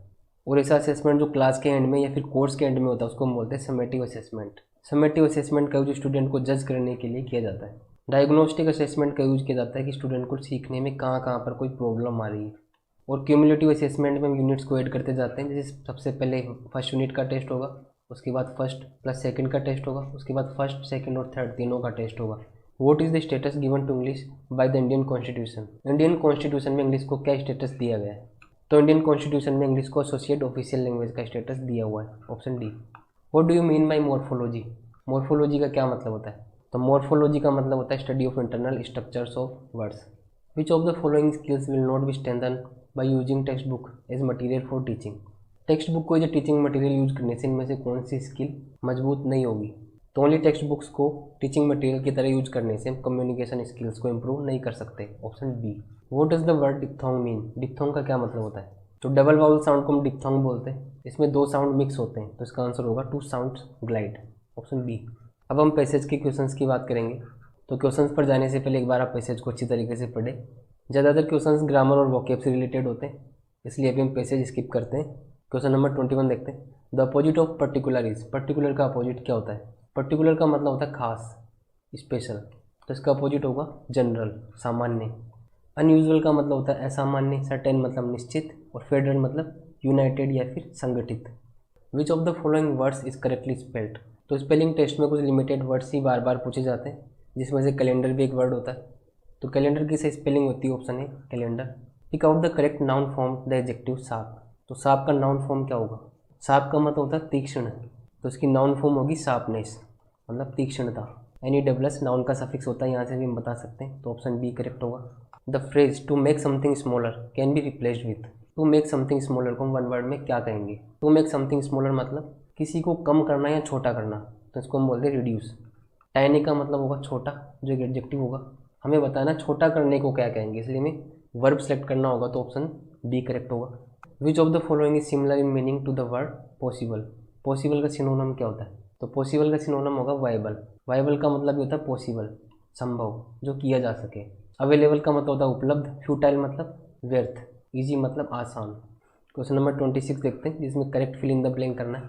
The technique is very blank in solving maths, ये टेक्निक मैथ्स को सोल्व करने के लिए बहुत असरकारक है या प्रभावशाली है। तो असरकारक या प्रभावशाली को हम बोलते हैं इफेक्टिव, ऑप्शन बी। अब नेक्स्ट पैसेज की बात करते हैं। अगर आपको किसी वर्ड का सिनोनिम, एंटोनिम, वन वर्ड या पार्ट ऑफ स्पीच नहीं समझ में आ रहा, तो आप पैसेज को एक बार ध्यान से पढ़ें। कई बार पैसेज से आपको कुछ हिंट पता लगेंगी जो क्वेश्चन को सोल्व करने के लिए हेल्पफुल रहेगी। The word planning in this passage is, इस पैसेज में प्लानिंग का पार्ट ऑफ स्पीच क्या होगा? तो पैसेज देखते हैं। At the moment thanks to planning we are able to produce food and cloth sufficient for our people and even in some excess. इस moment पर हमारी योजना निर्माण या फिर नियोजन को धन्यवाद है कि हम अपने लोगों के लिए पर्याप्त मात्रा में फूड और क्लोथ प्रोड्यूस कर पा रहे हैं और कुछ अधिकता में भी बच रहा है। जहाँ पर प्लानिंग का मतलब निकल रहा है योजना निर्माण या फिर नियोजन, तो प्लानिंग का यूज यहाँ पर एज ए वर्ब नहीं हो रहा, तो यहाँ पर planning as a noun use हो रहा है, तो प्लानिंग का पार्ट ऑफ स्पीच होगा नाउन। अब नेक्स्ट क्वेश्चन देखते हैं। The sentence the position in regard to accommodation is even far from satisfactory in spite of our efforts is in, तो सेंटेंस कौन से टेंस में होगा? तो यहाँ पर हम देख रहे हैं इज का use as a main verb हो रहा है, तो हम बता सकते हैं कि ये प्रेजेंट सिंपल टेंस होगा, option B. The word excess in this passage is, इस पैसेज में एक्सेस का पार्ट ऑफ स्पीच क्या होगा? तो यहाँ पर एक्सेस का मतलब निकलेगा अधिकता और एक नाउन होगा। अब लास्ट क्वेश्चन देखते हैं। One of the most serious problems confronting our country is that of a fast growing population, determiners in the sentence are, तो इस सेंटेंस में डिटरमिनर कौन कौन से हैं? तो डिटरमिनर के चैप्टर में हमने बात की थी, कोई भी डिटरमिनर किसी नाउन के जस्ट पहले आता है, तो यहाँ पर द एक डिटरमिनर होगा क्योंकि प्रॉब्लम्स इस नाउन के लिए द का हम यूज कर रहे हैं, और भी एक डिटरमिनर होगा क्योंकि कंट्री के लिए और का यूज कर रहे हैं, और फास्ट ग्रोइंग पॉपुलेशन, पॉपुलेशन के लिए हम ए का यूज़ कर रहे हैं, इसलिए ए भी एक डिटरमिनर होगा, तो इसका आंसर होगा ऑप्शन बी। तो आज की वीडियो में भी हमने कुछ इंपॉर्टेंट क्वेश्चंस डिस्कस किए, इनको आप एज ए रिवीजन देखें। तो अगर आपको वीडियो यूजफुल लगा हो तो लाइक करें और कमेंट बॉक्स में अपना फीडबैक जरूर दें। Thank you. इस वीडियो में हम रीट इंग्लिश लैंग्वेज 1 के लिए मॉडल पेपर का सॉल्यूशन करेंगे। इस वीडियो में कुछ क्वेश्चन 16 अक्टूबर के री एग्जाम के और कुछ टीचिंग मेथड्स के फैक्चुअल क्वेश्चंस भी हैं, तो हम टोटल 30 क्वेश्चन डिस्कस करेंगे। तो फर्स्ट क्वेश्चन देखते हैं। दिए गए सेंटेंस का पैसिव वॉइस बताना है। She will book a seat for her mother in the first row. तो ये सभी क्वेश्चन हम एग्जाम वाली अप्रोच के साथ ही सोल्व करेंगे। तो जब भी आपको पैसिव वॉइस का क्वेश्चन दिखे तो सबसे पहले फोकस करना है कि हेल्पिंग वर्ब और मेन वर्ब कौन सी है। तो इस सेंटेंस में विल बुक ये हेल्पिंग वर्ब और मेन वर्ब है, और पैसिव वॉइस में हम पढ़ते हैं कि विल के बाद बी और वर्ब की थर्ड फॉर्म लगाने से पैसिव वॉइस बन जाता है। तो हम डायरेक्ट वर्ब पर जाएंगे और सारे ऑप्शंस चेक करेंगे। तो जल्दी से देखने पर पता लग जाता है कि ऑप्शन डी करेक्ट होगा, क्योंकि विल बी बुक्ड इसी में यूज हुआ है, मतलब विल बुक का passive voice will be booked बनेगा। तो ऑप्शन ए, बी और सी तीनों गलत होंगे। तो इसी तरीके से अगर पैसिव वॉइस का क्वेश्चन आता है तो सबसे पहले आप फोकस करें वर्ब के ऊपर। सेकंड क्वेश्चन में आपको दिए गए सेंटेंस को डायरेक्ट से इनडायरेक्ट में चेंज करना है। The doctor said to Mrs Bhargava I have been warning you repeatedly to avoid sweets. ये क्वेश्चन भी 16 अक्टूबर के पेपर में पूछा गया था। तो जब भी आपको इस तरीके से कोई बड़ा सेंटेंस दिखे तो सबसे पहले देखना है ऑप्शंस में क्या क्या चीज़ें सेम है। The doctor reminded Mrs Bhargava सब के अंदर सेम है। अब हमें देखना है क्या चीज़ें अलग है। तो हम देखते हैं दैट के बाद ऑप्शन ए और ऑप्शन बी में प्रोनाउन ही का यूज हुआ है, और सी और डी में सी और आई का यूज हुआ है। तो हम देखते हैं डायरेक्ट से इनडायरेक्ट में चेंज करने के लिए हम आई को सब्जेक्ट के अकॉर्डिंग चेंज करते हैं। तो द डॉक्टर के अकॉर्डिंग हम ही में चेंज करेंगे, तो ऑप्शन सी और ऑप्शन डी एलिमिनेट कर सकते हैं। अब हम आगे देखते हैं। तो वर्ब भी सेम दिया हुआ है, मतलब हैव बीन को हम हैड बीन में चेंज करेंगे क्योंकि रिपोर्टिंग वर्ब पास्ट टेंस में। उसके बाद हम देखते हैं और क्या अलग है दोनों सेंटेंस में। तो ऑप्शन ए में हिम दिया हुआ है और ऑप्शन बी में हर दिया हुआ है। तो हम देखते हैं यहाँ पर हिम होगा या हर होगा। तो क्वेश्चन में देखने पर पता लग रहा है कि यू सेकंड पर्सन प्रोनाउन होता है जिसको हम ऑब्जेक्ट के अकॉर्डिंग चेंज करते हैं। तो ये मिसेज भार्गव के अकॉर्डिंग चेंज होगा। तो मिसेज भार्गव के अकॉर्डिंग यहाँ पर हर आएगा क्योंकि लेडीज़ के लिए हम हर लगाते हैं। तो ऑप्शन ए गलत होगा, तो ऑप्शन बी करेक्ट आंसर होगा। तो इस तरीके से आपको दिए गए सेंटेंस को कंप्लीट चेंज नहीं करना होता। उनमें देखते हैं कि हम कौन कौन से ऑप्शन को एलिमिनेट कर सकते हैं जिससे आप क्वेश्चन को आसानी से और जल्दी सोल्व कर सकते हैं। अब क्वेश्चन नंबर 3 देखते हैं। The blank the way the more it will be exciting. इस तरीके के क्वेश्चंस हमने पहले भी डिस्कस किए हैं, जहाँ पर दो कंपेरेटिव डिग्री का यूज़ होता है, जैसे द मोर और द के साथ भी हम कंपेरेटिव डिग्री का ही यूज़ करेंगे। तो यहाँ पर ऑप्शन ए करेक्ट होगा, longer. The longer the way the more it will be exciting. जितना लंबा रास्ता होगा उतना एक्साइटिंग होगा। अब नेक्स्ट क्वेश्चन देखते हैं। Blank the movie was so absorbing that she began to weep. Movie इतनी एब्जॉर्बिंग या इंटरेस्टिंग थी कि उसने रोना स्टार्ट कर दिया। तो यहाँ पर हम एक मूवी की बात कर रहे हैं, लेकिन हम कोई जनरल मूवी की बात नहीं कर रहे, इसलिए यहाँ पर डेफिनेट आर्टिकल द का यूज़ होगा। ऑप्शन डी करेक्ट होगा, क्योंकि जो भी मूवी है उसका हमें पहले से पता है, और जो पहले से पता होता है वो डेफिनेट होता है, और डेफिनेट के साथ हम आर्टिकल द का यूज़ करते हैं। और कोई ऐसी चीज़ जो इंडेफिनेट है, जिसके बारे में कुछ पता नहीं, उसके लिए हम आर्टिकल ए और एन का यूज़ करते हैं। तो यहाँ पर ऑप्शन डी करेक्ट होगा। अब नेक्स्ट क्वेश्चन देखते हैं। Blank pilots took part in the battle of Britain. अब हम यहाँ बोलना चाहते हैं कि कुछ पायलट्स ने ब्रिटेन के बैटल में पार्टिसिपेट किया, ये भाग लिया। तो हमने फ्यू, एफ्यू और द फ्यू का कॉन्सेप्ट पढ़ा था। जहाँ पर नहीं के बराबर की बात आती है वहाँ हम फ्यू का यूज़ करते हैं, और जहाँ पर कंप्लीट का सेंस आता है वहाँ पर हम द फ्यू का यूज़ करते हैं। लेकिन सम या फिर कुछ के सेंस में हम एफ यू का यूज़ करेंगे। तो ऑप्शन डी करेक्ट होगा। F you pilots took part in the battle of Britain. और पायलट्स काउंटेबल होंगे, इसलिए हम लेस का यूज़ नहीं करेंगे। 16 अक्टूबर के पेपर में पैसेज नहीं पूछा गया था। पैसेज की जगह पर एक सेंटेंस था, इसी के अंदर से कुछ क्वेश्चंस पूछे गए थे। तो इस बार भी ऐसा हो सकता है कि पैसेज नहीं आए और कोई सेंटेंस देकर उसी में से पार्ट्स ऑफ स्पीच के क्वेश्चन पूछे जाएँ, और सिनोनिम्स एंटोनिम्स भी उसी में से पूछे जाए। तो क्वेश्चन देखते हैं कि पैराडाइज का सिनोनिम क्या होगा। पैराडाइज का मतलब होता है स्वर्ग, तो पैराडाइज का सिनोनिम होगा हेवन, क्योंकि हेवन का मतलब ही होता है स्वर्ग, और हेल का मतलब होता है नरक। तो हम सेंटेंस भी पढ़ लेते हैं। It is also recognized as a paradise for migratory birds from China. ये चाइना से आने वाले पक्षियों के लिए एक स्वर्ग भी माना जाता है। और माइग्रेटरी बर्ड्स मतलब ऐसे बर्ड्स जो एक जगह से दूसरी जगह पर जाते हैं। अब नेक्स्ट क्वेश्चन देखते हैं। Migratory stands for. माइग्रेटरी का क्या मतलब होता है? तो अभी हमने बात की माइग्रेटरी मतलब जो एक जगह से दूसरी जगह पर जाते हैं, एक कंट्री छोड़कर दूसरी कंट्री में चले जाते हैं, उनको बोलते हैं माइग्रेटरी बर्ड्स। तो ऑप्शन सी करेक्ट होगा। That moves from one habitat to another according to the season. अब हम नेक्स्ट क्वेश्चन की बात करते हैं। The noun form of recognized is. ये भी उसी सेंटेंस से क्वेश्चन पूछा गया है। रिकॉग्नाइज की नाउन फॉर्म बतानी है। तो रिकॉग्नाइज का मतलब होता है पहचानना, और रिकॉग्नाइज थर्ड फॉर्म होती है। तो नाउन की बात करें तो इसकी नाउन फॉर्म होगी रिकॉग्निशन, ऑप्शन डी। रिकॉग्निशन का मतलब होता है पहचान।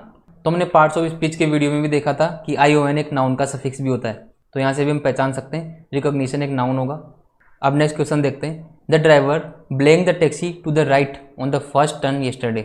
तो इस क्वेश्चन में आपको सिर्फ देखना है येस्टरडे। येस्टरडे मतलब पास्ट की बात हो रही है, और बाकी वर्ब देखेंगे तो सभी वर्ब प्रेजेंट के अंदर है। ड्राइव्स, टर्न्स और मूव्स, तीनों को हम एलिमिनेट करेंगे। तो यहाँ पर सेकंड फॉर्म होगी ड्रोव। ड्राइव की सेकंड फॉर्म होती है ड्रोव। ड्राइवर ने कल टैक्सी को फर्स्ट टर्न पर राइट में घुमाया या राइट में चलाया। अब नेक्स्ट क्वेश्चन देखते हैं। Blank packets of biscuits did the canteen owner give you 10 rupees. तो यहाँ पर हम समझते हैं हाउ मच का यूज हम अनकाउंटेबल के लिए करते हैं, और हाउ मेनी का यूज हम काउंटेबल के लिए करते हैं। तो पैकेट्स ऑफ बिस्किट्स को हम गिन सकते हैं, इसलिए हम हाउ मेनी का यूज़ करेंगे। तो ऑप्शन ए करेक्ट होगा। नेक्स्ट क्वेश्चन में रिवॉर्डिंग का एंटोनिम बताना है। रिवॉर्डिंग का मतलब होता है फायदेमंद। तो रिवॉर्डिंग का एंटोनिम यहाँ से होगा पनिशिंग, ऑप्शन डी। पनिशिंग मतलब जिससे कुछ नुकसान होता है। अब 12th क्वेश्चन देखते हैं। इनमें से करेक्ट स्पेलिंग कौन सी है? स्पेक्टेकुलर की सही स्पेलिंग बतानी है, तो ऑप्शन ए करेक्ट होगा, स्पेक्टेकुलर। स्पेक्टेकुलर का मतलब होता है शानदार, और एक होता है स्पेक्टेटर। स्पेक्टेटर का मतलब होता है दर्शक। तो करेक्ट स्पेलिंग के क्वेश्चंस के वीडियो का लिंक आपको डिस्क्रिप्शन बॉक्स में मिल जाएगा, वहाँ से कुछ इंपॉर्टेंट वर्ड्स देख सकते हैं जिनकी स्पेलिंग आपके एग्जाम में पूछी जा सकती है। अब नेक्स्ट क्वेश्चन में एक्सपीरियंस का पार्ट ऑफ स्पीच बताना है। एक्सपीरियंस का मतलब होता है अनुभव, और पार्ट ऑफ स्पीच की वीडियो में हमने देखा था कि ENCE एक नाउन का सफिक्स होता है, जैसे कॉन्फिडेंस, जैसे एक्सपीरियंस। इसके अलावा हमने ये भी देखा था कि पजेसिव एडजेक्टिव के साथ कोई वर्ड अगर आ सकता है तो वो नाउन होता है, जैसे योर एक्सपीरियंस। तो इसका आंसर होगा ऑप्शन डी। अब नेक्स्ट क्वेश्चन देखते हैं। He said to her can you work on Saturdays. दिए गए सेंटेंस को इंडायरेक्ट स्पीच में चेंज करना है। तो एक इंटरोगेटिव सेंटेंस है, और इंटरोगेटिव सेंटेंस को पैसिव वॉइस में चेंज करने के लिए हम सेड टू को आस्क्ड में चेंज करते हैं। उसके बाद दोनों सेंटेंस को कनेक्ट करने के लिए हम इफ़ का यूज़ करते हैं, और सेंटेंस को अफर्मेटिव बना देते हैं, मतलब हेल्पिंग वर्ब को सब्जेक्ट के बाद लिखते हैं। और अगर रिपोर्टिंग वर्ब पास्ट टेंस में होता है तो रिपोर्टेड स्पीच के टेंस में हम चेंज करते हैं। तो कैन को हम कुड में चेंज करेंगे, और यू को कुड के पहले लिखेंगे। इसके साथ ही दोनों सेंटेंस को हम इफ़ से कनेक्ट करेंगे। तो ऑप्शन देख के हम बता सकते हैं कि कुड का यूज़ सिर्फ एक सेंटेंस में हुआ है, तो ऑप्शन सी करेक्ट होगा। अब नेक्स्ट क्वेश्चन देखते हैं। Which of the following has given the 3 language formula. ये टीचिंग मेथड्स के कुछ क्वेश्चन हम पहले भी डिस्कस कर चुके, और कुछ नए क्वेश्चन भी हैं, और ये सभी क्वेश्चन फैक्चुअल क्वेश्चन हैं। इनको सिर्फ आपको याद करना है। तो 3 लैंग्वेज फॉर्मूला कोठारी कमीशन ने दिया था, ऑप्शन ए करेक्ट होगा। अब नेक्स्ट क्वेश्चन की बात करते हैं, who developed bilingual method. Bilingual method किसने डेवलप किया था? तो इसका आंसर होगा option B, professor C J Dodson, option B. Next question, natural approach of learning a language was developed by. Language learning की नेचुरल अप्रोच किसने डेवलप की थी? तो नेचुरल अप्रोच डेवलप की थी, option A, Krashen and Terrell. Next question, RT stands for. RT का क्या मतलब होता है? तो आरटी का मतलब होता है right to education act, option A. Next question, the right of children to free and compulsory education came into force in. तो चिल्ड्रंस के लिए फ्री एंड कंपल्सरी एजुकेशन का राइट कब लागू हुआ? तो ये 2009 में बना था और 2010 में लागू हुआ था, ऑप्शन डी करेक्ट होगा। नेक्स्ट क्वेश्चन देखते हैं, who has given the concept of transformational generative grammar. Transformational generative grammar का कॉन्सेप्ट किसने दिया था? तो ये भी आपको डायरेक्ट याद रखना है, इसका आंसर होगा option C, Noam Chomsky. Next question, which commission in 1948 accepted the importance of English language in our curriculum. किस कमीशन ने 1948 में इंग्लिश लैंग्वेज के इंपॉर्टेंस को हमारे करिकुलम में एक्सेप्ट किया था? तो इसका आंसर होगा option A, doctor Radhakrishnan commission. Who of the following proposed listening, speaking, writing, reading order of teaching for learning English as foreign language. किसने इंग्लिश लैंग्वेज लर्निंग के लिए लिसनिंग, स्पीकिंग, राइटिंग और रीडिंग का कॉन्सेप्ट दिया था? तो इसका आंसर होगा option C, J A Bright. ये क्वेश्चन 2021 के एग्जाम में भी आया था। नेक्स्ट क्वेश्चन देखते हैं, who is called father of Indian education. Indian education का फादर किसे कहा जाता है? तो इसका आंसर होगा option B, Macaulay. Multiple choice test किसने डेवलप किया था? तो ये क्वेश्चन हम लास्ट वीडियो में भी डिस्कस कर चुके हैं, इसका आंसर होगा option A, Benjamin D Wood. अब नेक्स्ट क्वेश्चन देखते हैं, language learning is essentially a habit forming process, a process during which we acquire new habits is quoted by. Language learning एक हैबिट फॉर्मिंग प्रोसेस होता है, ये किसने कहा था? तो इसका आंसर होगा ऑप्शन बी, पामर। अब नेक्स्ट क्वेश्चन देखते हैं, the term semiology was introduced by. तो सीमियोलॉजी टर्म किसने दिया था? तो सीमियोलॉजी का मतलब होता है स्टडी ऑफ साइंस, मतलब चिन्ह की स्टडी। तो लैंग्वेज में साइंस की स्टडी को हम बोलते हैं सीमियोलॉजी, और ये टर्म दी थी option D, Ferdinand de Saussure. Question number 27 देखते हैं, who introduced in linguistics the concept of competence and performance. Linguistics या फिर लैंग्वेज के अंदर कॉम्पिटेंस एंड परफॉर्मेंस का कॉन्सेप्ट किसने दिया था? तो कॉम्पिटेंस का मतलब होता है नॉलेज और परफॉर्मेंस मतलब परफॉर्म करना। तो पहले लैंग्वेज को एक्वायर करें, उसके बाद उसको परफॉर्म करें, तो ये कॉन्सेप्ट दिया था option C, Noam Chomsky. Question number 28 देखते हैं, who invented the theory of universal grammar. Universal grammar की थ्योरी किसने इन्वेंट की थी? तो इसका आंसर भी होगा ऑप्शन सी, नोम चॉम्स्की।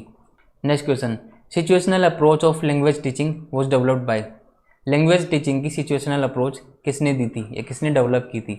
इसका आंसर होगा option A, Harold Palmer and A S. Hornsby. अब लास्ट क्वेश्चन देखते हैं, which of the following words begins with the consonant sound. तो फोनेटिक ट्रांसक्रिप्शन के वीडियो में हमने देखा था कि ये का साउंड होता है, जैसे हम ये को रिप्रेजेंट करते हैं। तो option A, jealous, zeal, east और जीस्ट।